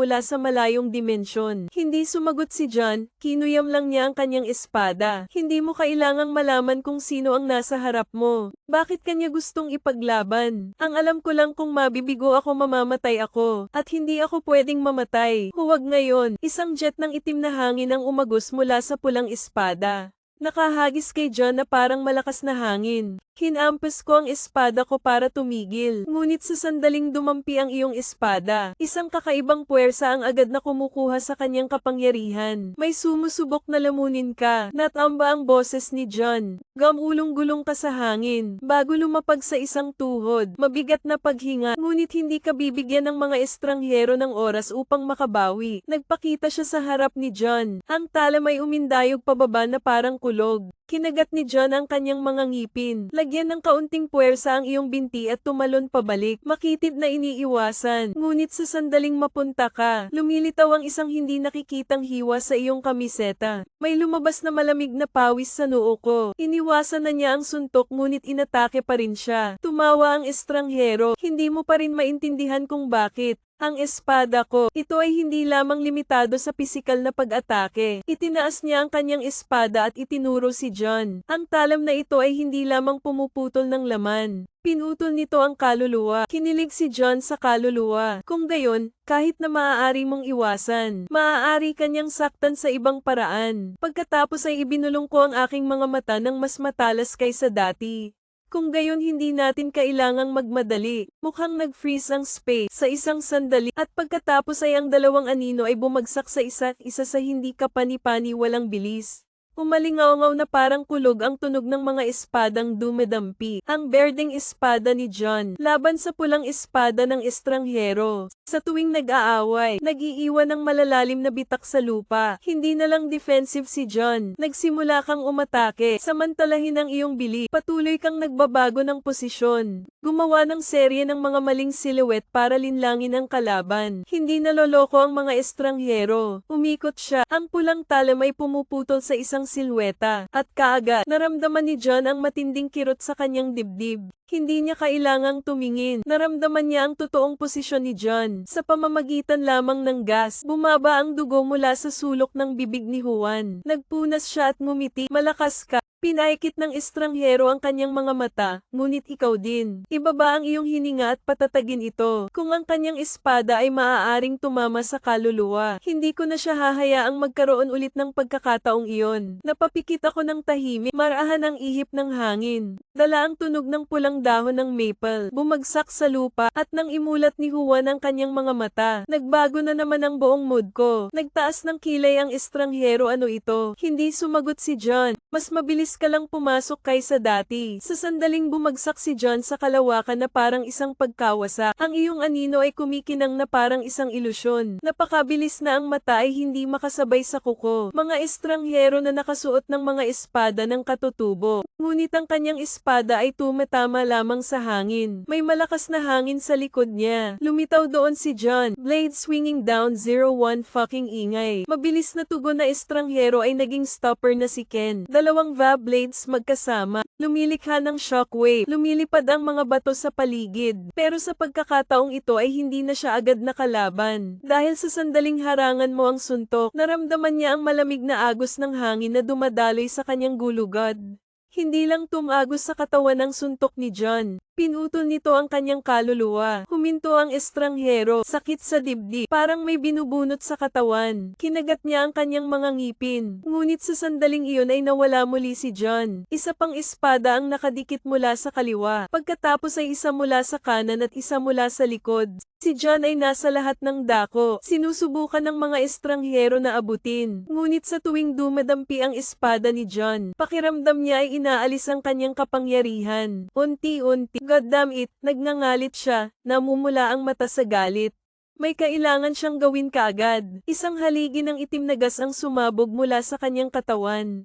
Itulak ang boltahe palayo, tinakpan ng alikabok ang buong larangan ng digmaan. Gamulong-gulong sa himpapawid at lupa, bahagyang nakayuko ang mga tuhod. May nararamdaman ako, isang pagbabago sa daloy ng hangin ng kalaban. Hindi na ito tao. Mula sa alikabok, ang kanyang mapupulang mata ay kumikislap na parang mga ilaw ng impyerno. NDT-0. Mas malakas pa sa malamig ang boses niya. Pero hindi lang ikaw ang makakaputol nito. Ang espiritu ng alikabok ay natutunaw upang ipakita ang hitsura ng estranghero. Ang kanyang balabal ay punit-punit upang ipakita ang isang katawan na puno ng malademonyong ukit. Parang may something. Matagal na itong nasa kaluluwa niya. Nanginginig ang pulang espada sa kamay niya. Naglalabas ng mga malagim na helanghing na ito. Pisil ang espada. Alam kong kasisimula pa lang ng laban na ito. Tumayo si Jong. Ang iyong mga mata ay sumasalamin sa kalaban. Ay unti-unting nagbabago. Binalot siya ng itim na hangin. Sila ay parang mga kaluluwang namimilipit sa sakit. Hindi ka na tao. Malalim ang boses niya pero puno ng katiyakan. Tao, tumawa ang estranghero, baluktot na tawa na parang umaalingaw mula sa underworld. Hindi mahalaga ang kahulugan na iyon. Kapag ang kapangyarihan ang nagtatakda ng lahat, bigla siyang nawala. Hindi na nagulat si John. Nararamdaman ko, bumunot siya ng pulang espada na parang dugo. Dumiretso sa iyo mula sa kaliwa. Lumingon si John para pigilan si Ken. Ngunit kaagad, isa pang espada ang lumitaw mula sa likuran. Tinutukan niya ang likod ng iyong ulo. Ang dalawang espada ay walang oras para mag-isip. Ang matalim na talam ay dumausdos malapit sa kanyang leeg na pinuputol ang ilang buhok. Mabilis talaga, ngunit hindi sa oras upang kontrahin ang pag-atake ay lumitaw ang isa pang anino. Hindi lang isang kalaban. Out of the darkness, iba pang entity ang umuusbong. Pangit na silweta, mga mata na kumikinang, mga kaluluwang napiunit ngunit may hawak pa ring mga espada. Hindi siya lumalaban mag-isa. Siya ay nagdadala ng hukbo ng mga kaluluwa. Dead Network zoom back, mabilis tingnan. Ang mga nilalang na ito ay hugis mandirigma. Ngunit ang kanilang mga kaluluwa ay ikinulong ng estranghero. Hindi sila rakang. Sila ay mga taong nabuhay. Isa na itong puppet. Tumawa ang estranghero. Nakikita mo ba? Ito ang kapalaran ng mahihina. Hindi nila kayang hawakan ang kapangyarihan sa kanilang sarili. Kaya binigyan ko sila ng isa pang pagkakataon. Maging bahagi ko. Tumingin ito sa kanya at pinalambot ang boses. Hindi mo sila binigyan ng pagkakataon. Ninakaw mo ang kanilang mga kaluluwa. Isang malamig na hangin ang umiihip, at pagkatapos ay magsisimula ang tunay na labanan. Bumulusok sa gitna ng gabing puno ng mga kaluluwa. Ang talam ng espada ay kumikinang na parang buwan sa kailaliman. Bawat espada ay gumuhit ng mahahabang guhit ng liwanag sa kalangitan. Parang sayaw sa underworld. Kayong lahat, matulog ng maayos. Ang iyong espada ay hindi lamang tumatama sa katawan. Pinapalaya nito ang kaluluwa mula sa mga tanikala nito. Ang mga bingkong nilalang ay naglalaho, nag-iiwan ng mahinang puting usok. Ang mga kaluluwa ay sa wakas ay malaya. Ngunit ang estranghero ay hindi kumikibo. Lumapit siya na may pulang mata sa dilim. Maaari mong ilabas ang mga ito ng maraming beses hanggat gusto mo. Pero hanggang sa napagtanto mo, hinampas niya ang kanyang espada na may marahas na pagsabog ng itim na hangin. Isa ka ring kaluluwa, siya ay nakakulong sa kanyang sarili. Aking takot, nilamon ng dilim si John, at sa gabi ay may nakakatakot na tawa. Binalot ng dilim si John, kasing lamig ng daan-daang di nakikitang mga kamay na nakakapit. Sinusubukang i-drag ka sa ibaba, isa ka ring kaluluwa, nakulong sa sarili niyang takot. Umalingaw-ngaw pa rin sa aking isipan ang mga salita ng estranghero. May halong nakakakilabot na tawa, mula sa kalaliman ng gabi. Pamilyar ang tawa na iyon, hindi ang kaaway sa harap mo, hindi sa anumang ayakang na nakaharap ko. Ang demonyo ang nilamon ka. Noong gabing namatay ka, ng demonyong suot mo sa mukha mo. Bahagyang nanginig ang maskara, na puno ng mabigat na pakiramdam nila ng katawan ni John. Umiikot ang isip ko na parang gumuguho ang realidad. Bumabalik ang mga dating alaala. May nakita akong picture ni Yasua, ang nayo na dati mong pinrotektahan. Mga araw ng pagsasanay sa espada. Yung mga panahong pilit mong pinipigilan ang kawalang ingat ng kapatid mo. Pagkatapos ay natagpuan ko ang aking sarili na nahuhulog. Tumagos ang espada ni Yasua sa kanyang dibdib. Bumabalik ang sakit na parang hindi naghihilom ang sugat. Ang dilim sa labas at ang dilim sa iyong isipan ay isang kapatid, lumulubog na. No-zoom greeted ngipin clenched ang espada. Hindi ko hahayaang kunin ako ng takot, kahit sa dilim ikaw pa rin. Isang eskrimador, isang mangangaso ng Archon, isang naghahanap ng katotohanan. Huminga ako ng malalim at binuksan ang mga mata ko. Sa walang katapusang kadiliman, isang kislap ng liwanag. Isang espada, hindi yung espadang hawak mo. Isa itong espada sa isip ko. Ito ay sumisimbolo sa iyo. Para sa paraan na iyong pinili, walang pag-aalinlangan na inabot ng uod at hinawakan ito ng dumadagundong. Isang pulang ilaw ang sumiklab sa buong gabi. Itinulak pabalik ang dilim, parang salamin ang nabasag na espasyo sa paligid ko. Tumayo ako doon pabalik sa realidad. Sa harap mo, napaatras ng isang hakbang ang estranghero. Pulang mata na puno ng pagtataka. Hindi mo ito masisira. Walang sinabi si John na ikayam ko lang ang espada. Ang pulang espada ay tila nakakuha ng bagong lakas. Hindi ko hahayaang lamunin ako ng dilim sa pagkakataong ito. This time ako na ang tatapusin ng lahat. Nagmamadaling pumasok si John. Ang espada ay gumuhit ng pulang linya sa kalawakan. Mga estranghero na nakasuot ng mga swinging sword. Ngunit sa sandaling dumampi ang kanyang espada kay John. Isang marahas na pagkabigla na umusbong na tunog. Napaatras ang dalawa. Sa magkabilang gilid ay pumutok ang lupa sa ilalim ng kanilang mga paa. Nagsisigawan ang mga espiritong nakakadena. Hindi tayo maaaring makialam sa labanang ito. Ito ay hindi lamang isang paghaharap sa pagitan ng dalawang eskrimador. Ang labanan ang nagpasya sa sariling kapalaran ni John. The stranger gritted his teeth, kumislap ang mga mata niya sa kabaliwan. Akala mo kaya mong ipaglaban ang kapalaran mo? Ikinakaway niya ang kanyang mga kamay ng kadiliman sa paligid. Bumuo ng daan-daang itim na talam tulad ng tinta, lumulutang sa hangin. Ikaw ay isinumpa, simula nang pinatay mo ang unang demonyo. Hayaan mong patunayan ko sa iyo. Walang sino man ang makakatakas sa kanilang sariling kalikasan. Ang mga blades ay darating. Hindi umatras si John, na ikayam ko ang aking espada. Bahagyang lumipad ang maskara sa mukha. Gusto kitang atali muli sa dilim. Pero this time hindi na ako natatakot.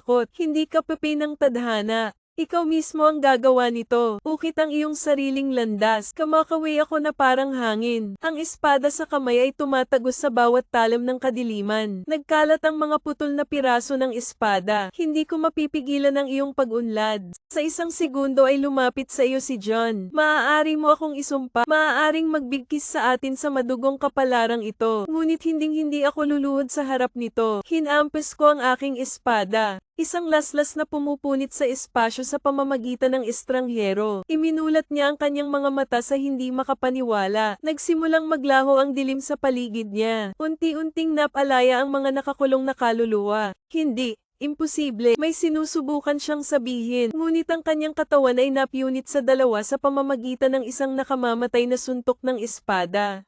Isang hiyawan ng puot na umaalingaw sa kalawakan. Tapos nawala siya. Bumaba ang nagniningas na espada ni John. Bumaon ang lahat sa katahimikan. Huminga ako ng malalim pero hindi ako nahulog. Sa unang pagkakataon sa maraming taon, malaya na talaga ako, ngunit hindi pa tapos ang paglalakbay. Dahil may pangalan na hindi ko alam. Ang pangalan ng demonyong tumawa noong gabing namatay ako. At hindi ako titigil hanggat hindi ko nalalaman ang totoo. Ang malamig na hangin ay dumaan sa nasirang larangan ng digmaan. Amoy alikabok at dugo. Ang uod ay nakatayo sa gitna ng mga guho, ang talam ay pula pa rin.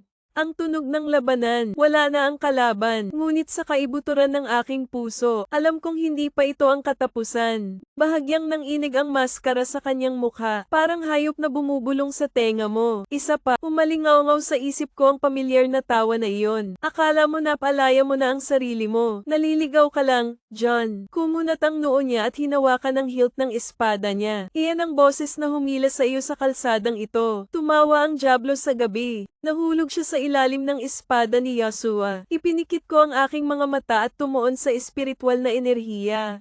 Ay umiindayog sa paligid ko. Isang pangalan kung mahahanap mo ito. Sinumpa ako ng pangalan ng anak ko. Baka masira ko ang kadena na ito minsan. At magpakailanman, biglang isang matinding sakit ang tumagos sa ulo ni John. Nakayuko siya sa kamay niya habang nakahawak sa lupa. Ang malabong mga larawang lumalabas sa iyong mga mata. Isang panaginip o marahil isang baluktot na alaala. Nakikita ko ang aking sarili ngunit hindi ang zoom ng kasalukuyan. Isang bersyon mo bago ka mamatay. Isang mapagmataas na kapatid, isang walang talo na eskrimador, isang lalaking nilamon ng sarili niyang hinala. Nakita ko ang huling sandali ko. Tumagos ang espada ni Yahshua sa kanyang dibdib. Mainit na dugo ang lumalabas sa kanyang bibig. Ngunit sa likod ni Yahshua ay isang anino ang kumikislap. Isang nilalang na may nagniningas na mga mata. Ibinuka ang bibig sa isang baluktot ng ngiti. Kaya lagi kang nandyan. Binuksan ni John ang kanyang mga mata. Ngayon alam mo na ang demonyo ay hindi basta-basta tumatawa kapag namatay ka. Nandyan na ito mula pa bago ang labanang iyon. Bumulong ito sa iyong kamay, naghahasik ng pagdududa. Mag-apoy ng puot sa iyong puso. Para kay Yahshua, hindi ka lang nilalamon pagkatapos mong mamatay. Inilalagay ka nito sa landas ng pagkawasak sa simula pa lang. Higpitan ang hawakan ng espada. Mata sa determinasyon. Ano pangalan mo? Bulong ko na parang naghahamon. Gumalaw ang kadiliman sa paligid. Muling umalingaw ang isang tawa. Sa pagkakataong ito ay mas malinaw kaysa dati. Gusto mong malaman ang pangalan ko? Nanginginig ang espasyo. Namuo ang dilim sa harapan ko. Dalawang pulang mata ang kumikinang sa gabi. Pagkatapos ay halika at hanapin mo ako. Tapos lumabas lahat. Binuksan ni John ang kanyang mga mata. Natagpuan ko ang aking sarili na nakatayo doon sa mga guho. Pero ngayon alam ko na kung saan pupunta. Hinahanap ang huling Asia Kang. Alamin kung sino ang nagmamanipula sa iyong kapalaran. At sa pagkakataong ito ako na ang magtatapos sa lahat. Ang apoy sa gitnang sona ay hindi kailanman nasusunog. Sobrang matindi. Ngayon, alam ko kung sino talaga ang nasa likod ng lahat ng trahedya ko. Isang Alaskan page na nagmanipula sa iyo mula sa simula. Ngunit ang demonyong iyon ay hindi madaling magpakita. Hinahamon ka nito, provoke ka at hahabulin mo hanggang dulo. Umalingaw ang mga yapak ni John. Kabilang sa mga guho ng isang abandonadong nayon. Nalanta ng mga puno ang tigang na lupa 01 anino. Ngunit sa mabigat na hangin na ito, may nararamdaman ako, kadiliman. Ito ay hindi isang bagay na makikita ng mata. Pero may maskara sa mukha ko. Nakikita ko kung ano ang nakatago sa gabi. Ang mga baluktot na kaluluwa. The wandering entity ang mga labi ng takot. At sa gitna ng lahat ng pamilyar na hanging ito. Dito ka na, nagriring na naman ang boses na iyon. This time hindi na umaalingaw sa isip ko. Lumalabas talaga sa harap mo. Huminto si John. Isang nagbabadyang anino ang lumitaw. Isang malaking high entity, nakayuko ang likod niya na parang may dalang 1,000 paghihirap. Ang mga pulang mata nito ay diretsyong nakatingin sa iyo. Ito ay hindi tungkol sa pananakot, ito ay tungkol sa kasiyahan. Natagpuan mo ako, maglakas loob ka bang harapin ang katotohanan? Hindi sumagot si John, hinugot niya ang itim na espada, tumawa ng mahina. Bago mo ay ugoy ang iyong espada, hayaan mo akong magtanong sa iyo ng isang bagay. Sigurado ka bang kaaway mo ako? Sa sandaling iyon ay dumaan ang malamig na hangin, magdala ng pamilyar, isang larawan mula sa nakaraan. Nakikita ko ang sarili ko, nakita ko si Yasua, at nakikita ko itong anino. Sa huling labanan ng magkapatid, ngunit sa pagkakataong ito, nakita ni John ang isang bagay na hindi pa niya nakita. The moment na tumagos sa kanya ang espada ni Yasua, pinuprotektahan ako ng anino na ito. Hindi ito manipulator, yung nakahawak sa iyo ng mahigpit. The truth is so clear, Ira, hindi kaaway ang page na ito.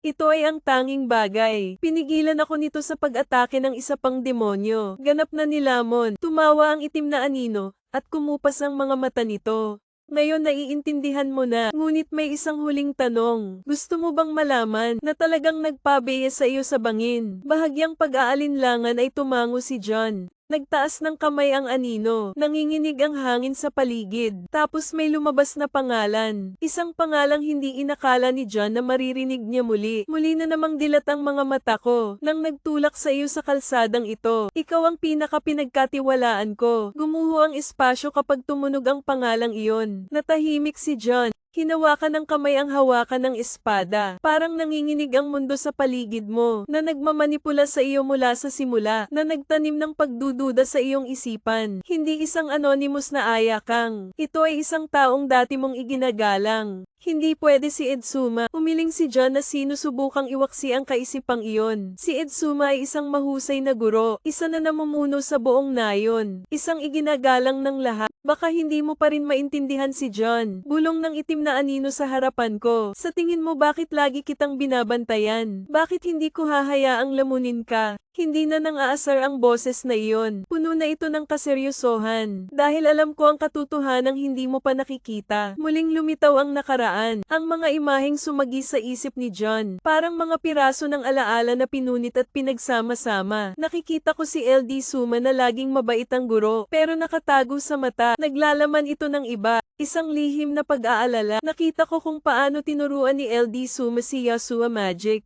Kung paano niya inilagay ang kanyang tiwala sa isang batang lalaki. Hindi sapat na mature, ngunit ang kakaiba ay, hindi niya talaga ginawa. Turuan si Yasua kung paano ito kontrolin. Isa pang larawan, Night Edruma namatay ang dilim sa silid, dugo sa sahig, nakatayo sa harap ng katawan ng kanyang guro. Hindi lang Yasua, ngunit may isa pang nilalang. Isang LD Suma demon na hindi Yasues. Nilamon siya ng sariling takot, at siya ang tumawag sa demonyo. Nagising ako sa alaalang nasa harapan ko. Ang kadiliman ay kumukupas, nag-iiwan ng isang huling salita. Ang katotohanan ay laging nakatago. Dahil sa pinaka-pinaniniwalaan mo, umihip ang malamig na hangin, dala ang alingawngaw ng mga salitang iyon. Walang duda ngayon si John. Alam ko na ang susunod na gagawin. Sinusubaybayan ang mga huling bakas ng LD Suma at hanapin ang katotohanang nakabaon sa dilim. Matapos mahayag ang katotohanan tungkol kay Edsuma, naramdaman ni John na patuloy na umiikot ang alon sa kanyang isipan. Lahat ng pinaniniwalaan ko all this time, baka pabalat lang ng kasinungalingan. Ngunit, wala akong panahon para malunod sa pagdududa. Kung talagang nagpatawag ng demonyo si LD Suma, then sure may mga clues pa rin na hindi nabubura sa paglipas ng panahon. At alam ni John ang tanging lugar na maaaring maglaman ng sagot. Ang lumang templo ng espada. Bumagsak ang liwanag ng buwan sa mga hagdan ng karbon. Dalhin si John kung saan nagsimula ang lahat. Ang lumang templo kung saan itinuro ni LD Suma si Yasua. Ngunit ngayon ito ay isang inabandonang pagkasira. Ang mga puno ay tinutubuan. Nabasag ang mga dingding at nagkaroon ng nakakatakot na katahimikan. Tinatakpan ang mga uod na pumapasok sa loob. Bawat hakbang ay umaalingawngaw sa lamig. Nandoon pa rin ang altar. Ngunit ang lahat ng mga scroll at mga dokumento ay bulok. Isang bagay na lang ang natitira na hindi nagalaw ng panahon. Isang malaking scroll na nakasabit sa gitna ng kwarto. Dahan-daang buksan ito ng zoom. Tumibok ang puso ko habang lumalabas ang loob. Hindi ito imahe ng isang mabait na guro. Ito ay hindi isang larawan ng isang mahusay na master. Ito ay isang Edsuma na may mga mata na puno ng takot.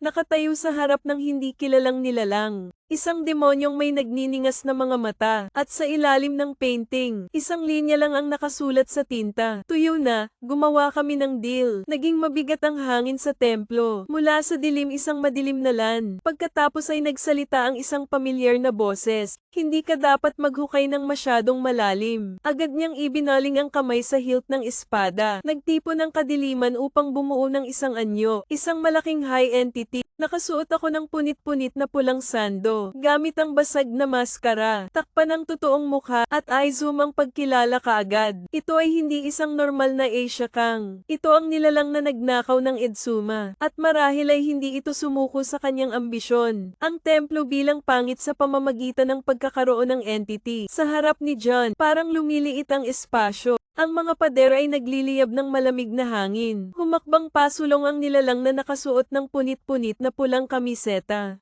Basag na maskara nito, sinasalamin ang kumukupas na buwan, habang ang mga mata sa likod niyan, nasusunog na parang dalawang pulang hukay ng karbon. Masyado nang malayo ang narating mo. Hindi naman talaga boses tao. Parang tunog na umaalingaw-ngaw mula sa mga patay. Parehong malayo at nakakasilaw ngunit pamilyar din. Hinigpitan ng uod ang espada. Ang bawat kalamnan sa iyong katawan ay tense. Ngunit hindi dahil sa takot, pero dahil sa galit. Ano ka ba? Mahinang tanong niya sa mahinang boses na tumawa ang entidad. Wala akong pangalan. Dahil bahagi tayo ng lahat ng nakalimutan. Pero pwede mo akong tawagan, ang kapahamakan. Ang pangalang iyon ay nagpapakapal ng hangin. Ngunit hindi hinayaan ni John ang kanyang sarili na mapigil. Ilabas mo ang iyong espada. Ang espada ay pula bilang dugo na sumasalamin sa malamig na buwan. Sabihin mo sa akin, ano ang ginawa mo sa mga salitang LD Suma? Ano ang pakikitungo niya sa iyo? Huminto sandali ang entity at pagkatapos ay isa. Ang boses na parang bulong ng dilim. Sagot nito, ipinagpalit niya ang kanyang kaluluwa sa kapangyarihan. Ngunit hindi para sa iyong sarili. Hindi para sa sarili mo. Mabalahibong kilay. Muling tumawa ang entity. Sa pagkakataong ito ay isang nakakatawang baluktot na lalaki. Para protektahan ang pinaniniwalaan niyang pag-asa ni Ionia. Para protektahan ang mga taong pinagkakatiwalaan niya. Yasuo Team John tulad ng isang matalo. Hindi pala namatay si Edzuma sa assassination. Inilagay niya ang sarili sa kamay ng demonyong ito para protektahan si Yasuo.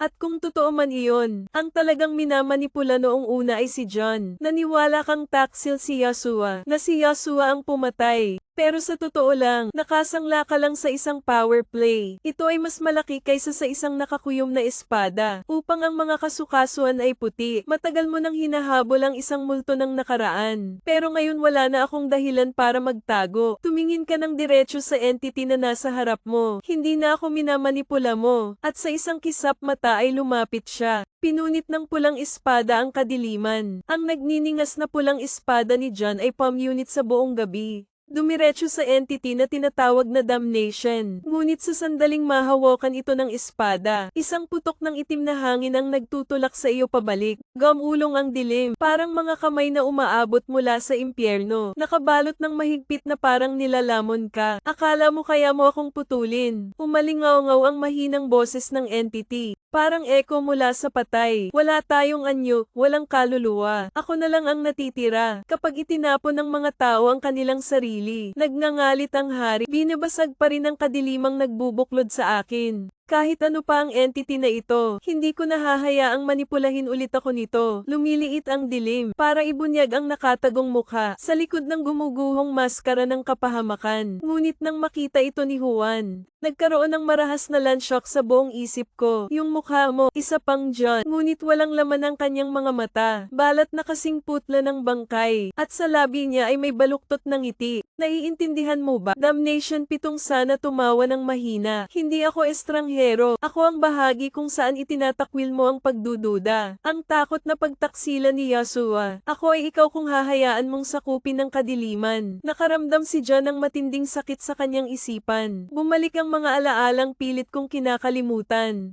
Sa sandaling sinisimo si Yasuo, sandali nakipag-away siya sa kanyang nag-iisang kapatid. The moment na ilalabas mo ang galit mo sa iba, nang hindi nalaman ang katotohanan, ang lahat ay dahil pinili mo upang maniwala sa iyong sariling puot. Hindi nakatutok ang mga mata ko, hindi ako ikaw. Naikayam ko ang aking espada. Direktang nakatingin sa baluktot na imahe ng iyong sarili. Nasa harap mo ang anino ng nakaraan. At hindi na ako ganoon kain ng tao. Sa sandaling iyon, ang maskara sa mukha, ito ay isang kompletong breakdown. Isang maliwanag na pulang ilaw na nagliliyab sa buong gabi. Pag-indayog pababa ng espada, sa pagkakataong ito, hindi na tumatama ang espada sa hindi kilalang nilalang. Ito ang takot sa isip ko. At kapag ang tibak ay tumagos sa kadiliman ay napiunit, hindi sumisigaw ang kapahamakan, nawawala lang. Wala na yung mukha, wala nang masasamang bulong na umaalingaw sa aking isipan. Nakatayo sa gitna ng nasirang templo. Mainit pa rin ang espada sa kamay ko. Sa unang pagkakataon sa maraming taon, mas magaan ang puso ko. Ngayon ay wala na ang dilim. Naiwang mag-isa sa gitna ng nasirang templo. Umiihip ang hangin sa bulok na kahoy, dalhin ang lamig ng gabi. Pero sa puso ko may mas malamig, isang kakaibang kawalan ng laman. Wala nang kapahamakan, wala nang malisyosong bulong, ngunit walang makakapigil sa iyo. Ibinaba ni John ang kanyang espada at tinitigan ng kalangitan sa gabi.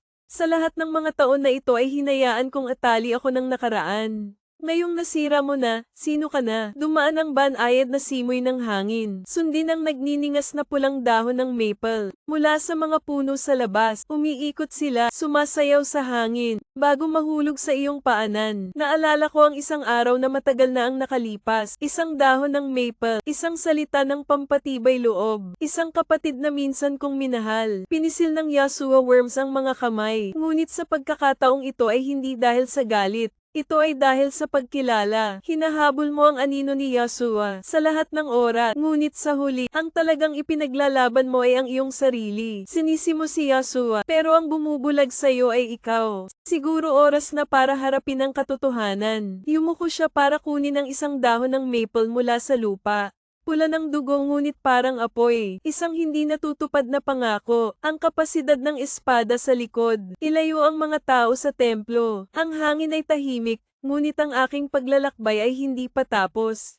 Hahanapin ko si Yasuo, hindi para sa paghihiganti, hindi para makakuha ng hustisya, kundi makinig sa katotohanan. Umalis si John sa templo. Iniwan ng mga guho ang mga multo ng nakaraan. Sa harap mo, ang trail ay umaabot sa makakapal na kagubatan ng Ionia. Umihip ang simoy ng hangin sa mga puno, dalhin ang amoy ng mamasa-masa na lupa at malamig na ambon. Gaano nakatagal, nararamdaman ko ang kapayapaan tulad nito. Pero alam ni John, ito ay simula pa lamang ng isang bagong paglalakbay. Isang paglalakbay na hindi na pinagmumultuhan ng puot. Ito ay tungkol sa paghahanap ng katotohanan. Yasuo ang pangalang iyon ay umaalingaw sa iyong isipan. Hindi na kasing bigat ng dati. Iba ang pakiramdam. Ito ay isang pagpapasya. Hindi ko na gustong ituloy si Yasuo bilang isang taksil. Gusto kong harapin ang kapatid ko bilang kapatid. Ang kadiliman na minsang kumuha ng aking kaluluwa. Ngunit hindi ito maaaring magbigkis sa iyo magpakailanman. Naunawaan iyon ni John para talagang sumulong. Kailangan mong makinig kay Yasuo. Intindihin ang nangyari at tanggapin ito. Tanggapin ang katotohanan gaano man ito kasakit. Makalipas ang ilang araw, sa isang maliit na nayon sa hangganan ng ayon iyan, narinig ni Yuon ang balita. Isang eskrimador, gamit ang estilo ng pakikipaglaban ng espada, ay nakita kamakailan. Sumikip ang puso ko. Walang duda tungkol dito. Tumayo sandali si Yasuo Jong. Tumingin sa malayong abot tanaw. Buong buhay ko ginugol ko ang paghabol sa tungkulin, karangalan at pananagutan. Ngunit sa pagkakataong ito ay hahabulin ko ang isang bagay na mas mahalaga. Hindi na ito habulan, hindi na ito paghuhusga. Isang kapatid na lang ang natitira. Gusto kong hanapin ang kapatid ko. At sa pag-iisip na iyon, nagpatuloy si John sa paglalakad, patungo sa kung saan naghihintay sa iyo ang hangin. Ang ningning ng bukang liwayway ay tinina ng orange sa kalangitan ng ayon iyan. Habang naglalakad si John sa unang bahagi ng kagubatan ng hamog, Tahimik ang bawat hakbang ko, ngunit ang puso ay mabigat sa pag-iisip. Ang balita ng Yasuo ay naging gabay na hangin. Dalhin mo ako ng mas malalim sa aking paglalakbay. Maliit na nayon sa tabi ng kagubatan, kung saan may chismis ng isang mayamang eskrimador. Nagpapakita sa harap mo, mapayapang tanawin. Naglalakad-lakad ang mga tao na may malalambot na ngiti. Ngunit, hindi maaaring baliwalain ni John ang nakalaan ng mga mata ng ilang tao. Pagpasok mo, ano ang nakita nila? Pumunta siya sa isang tea house sa gilid ng kalsada, kung saan madalas humihinto ang mga manlalakbay upang magpahinga at makinig sa balita. Ang may-ari ng bar, may isang matandang lalaki na may balbas na pilak, nagpupunas ng tsaa, sumulyap lang ang mga mata ko sa tubig. Bago ipagpatuloy ang kanyang trabaho, nakikita mo ba ang isang eskrimador na may mayaman na estilo? Ang espada ay hindi. Nagsalita si Dong, kalmadong boses ngunit may kaunting kamahalan. Pinigilan ng may-ari ang kanyang mga mata. Ang Wind Swordsman, he sighed, late ka na. Bumilis ang tibok ng puso ni John kung saan siya pupunta. Nagsalin siya ng isang tasa ng tsaa sa mesa sa harap ni John. Dumating siya 2 days ago. Ang pag-inom ay hindi gaanong sinasabi, pero nakita ko ang mga mata niya. Parang may hinahana. Nabanggit ba niya ang destinasyon? Umiling ang may-ari, pero mukhang iniiwasan niya ang AI na iyon. Tahimik na iniiwasan ni John ang AI na iyon o tumatakas sa kanyang sarili. Biglang may pumasok na grupo ng mga turista, mukhang daga. Kung ang isa sa kanila ay nagsabi nito ng malakas, may mali. Sa silangang Canyon, isang grupo ng mga mersenaryo ang humahabol sa isang eskrimador. Traidor daw siya ni Ionia. Bumagsak ang buong tihaw. Hinawakan ni John ang kanyang kamay. Hindi na kailangang hulaan. Agad siyang tumayo at iniwan ang mainit na tsaa sa mesa. Tinatawag ako ng hangin at sa pagkakataong ito ay hindi na ako magdadalawang isip. Tumakbo si John na parang hanging umaalis. Curious na mga mata sa likod. Ang silangang Canyon ay hindi malayo. Ngunit kung si Yasuo ay hinahabol, bawat segundong lumilipa, ang bawat tao ay maaaring magpasya sa kanyang kapalaran. Hindi ko kayang pabayaan ang kapatid ko. Huwag ngayon. Umalingaw-ngaw ang metal VA touch mula sa harapan. Pagdating ng puto, ang unang tingin na nakita ko, ito ay isang grupo ng mga mersenaryo na napapalibutan. Isang lalaking naka-left ko, nakasandal sa bangin ng Yasuo. Ang mga hiwa sa kanyang kamiseta, ipinapakita nito na matagal na ang labanan. Pero kahit napapaligiran siya, tumayo siya. Nakakuyom ang kanyang kamay, at ang kanyang mahabang buhok ay umagos sa hangin. Ang pinuno ng mersenaryong grupo, isang malaking lalaki na may higanteng espada, nakangisi. Saan ka pupunta, swordsman? Akala mo kaya mong magtago ng tuluyan? Hindi sumagot si Yasuo, ibinabalang ang espada sa mabigat na paghinga. Ipinatong ni John ang kanyang kamay sa espada. Umalis ang malamig na boses. Hindi mo siya biktima. Tumalikod ang buong grupo. Pinaikit ng pinuno ang kanyang mga mata. The Red Devil mask sa mukha ni John. Isa siyang taksil. Malapit siya sa boses niya. Pinatay niya ang kanyang amo. Nararapat siyang mamatay. Lumapit si John sa malakas na boses. Ito ay wala sa iyong negosyo. Tumawa ang amo na poprotektahan mo siya. Nang hindi naghihintay ng sagot, ibinaba niya ang kanyang espada kay Ken. Kumislap ang bakal sa isang kisap mata. Nauna si John kay Yasuo. Pinigilan ng pulang espada sa kamay ang laslas. Tumingala si Yasuo kay John na nakadilat ang mga mata. Hindi sumagot si John. Itinulak niya ang kanyang espada palayo sa kalaban. Umalis ka na bago pa magbago ang isip ko. Grupo ng mga mersenaryo na nag-aalangan. Ang malamig na mga mata ni John, sa pamamagitan ng tibak na dumudurog sa masamang kaluluwa. Ipaunawa sa kanila iyon. Nakikipag-ugnayan ako sa isang taong hindi dapat kasali. Kinagat ng pinuno ang kanyang mga ngipin at ikinaway ang kanyang kamay. Kapag wala na ang mga sundalo, binalot ng matinding katahimikan ang Canyon. Nakatayo pa rin doon si Yasuo, puno ng masalimuot na emosyon ang kanyang mga mata dahil sa saw. Mahinang tanong, dahan-dahan siyang lumingon at tumingin ng diretso sa mga mata ng kapatid. Dahil gusto kong marinig ang katotohanan. Umaalulong ang hangin sa Canyon, sundin ang alikabok at ang dugong natitira sa lupa. Nakatayo doon si Yasuo na may magaan na buhok at pagod na mga mata. Matagal na rin siyang tumatakbo, ngunit sa pagkakataong ito ay hindi na niya maitago. Hindi inalis ni John ang tingin sa kapatid.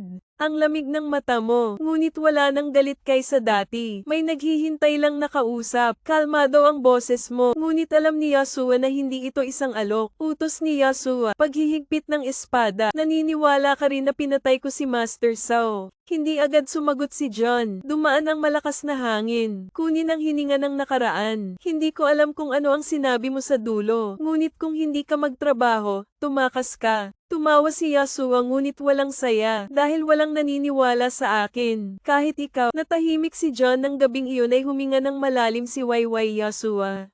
Parang nag-iipon ng lakas ng loob para sabihin ang tinatago. Nakarinig ako ng mga hiyawan sa gabi. Siya ay dumating at nakita na ang guro ay nahulog. Hindi pa nabubunot ang espada ko. Ngunit ang iba ay dumating kaagad pagkatapos. At ang tanging nakikita nila ay, tumayo ako sa tabi ng katawan mo. Lumubog ang mga mata ni Yasuo at lumiit ang boses. Sinubukan naming ipaliwanag. Ngunit nasa AI na ang sagot. Gusto nilang pagbayaran natin ang ating buhay. Tatakbo lang tayo. Nanatiling tahimik si John sa kanyang hindi inaasahang mga mata. Nung tumakas ako, inisip ko kung ako ba sa'yo. Naniniwala ka ba sa akin? Tumingin ng diretso si Yasuo sa mga mata ni John, at napagtanto kong hindi ka maniniwala. Hinigpitan ni Yasuo ang kanyang kamao. Ang mga salita ni Yasuo, parang invisible na saksak sa puso mo. Palagi akong ipinagmamalaki. Nakikita ko sa puso ni Yasuo, ngunit sa pinakamahalagang sandali ako. Nagdududa sa sarili kong kapatid.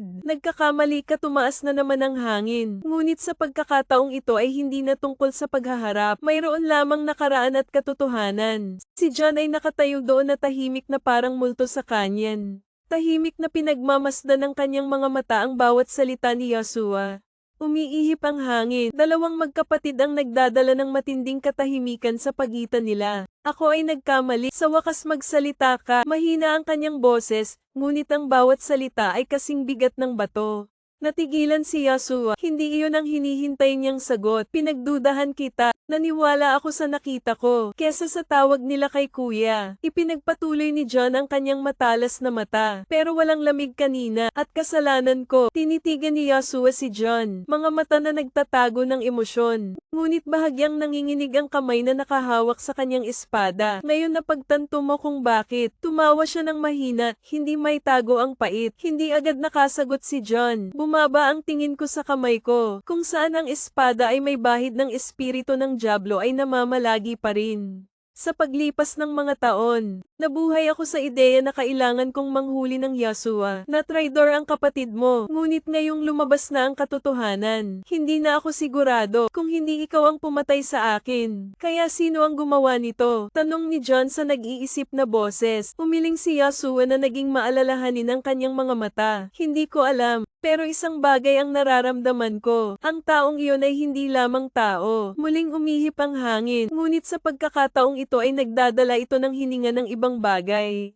Isang hindi mapakali na kaluluwa, isang lihim na hindi nabubunyag. Nararamdaman ito ni John na ikayam ng kamay niya ang espada. Kumislap ang mga mata, isang sinag ng pagbabantay. Wala kaming masyadong oras. Napatingin ako kay Yasuo. Handa ka na bang harapin ang katotohanan? Napangiti si Yasuo. Akala mo may paraan tayo pabalik? Walang sinabi si John, lumingon lang siya. Magkasama kayong naglalakad tulad ng ginawa niyo noong maliit pa kayo. Ngunit sa pagkakataong ito ay hindi na sila dalawang walang pakialam na teenager. Sa pagkakataong ito sila ay mga mandirigma na naghahanap ng katotohanan. Isang katotohanan na kayang baguhin ang lahat. Dalawang magkapatid na naglalakad sa gitna ng kanyan, kung saan umaalulong ang hangin na parang mga buntong hininga ng nakaraan. Ang alikabok ay gamulong sa bawat hakbang, ngunit hindi may tago ang bigat sa kanilang mga puso. Sabi mo hindi tao ang pumatay? Tanong ni John sa kanyang nag-iisip na boses, bahagyang tumango si Yasuo.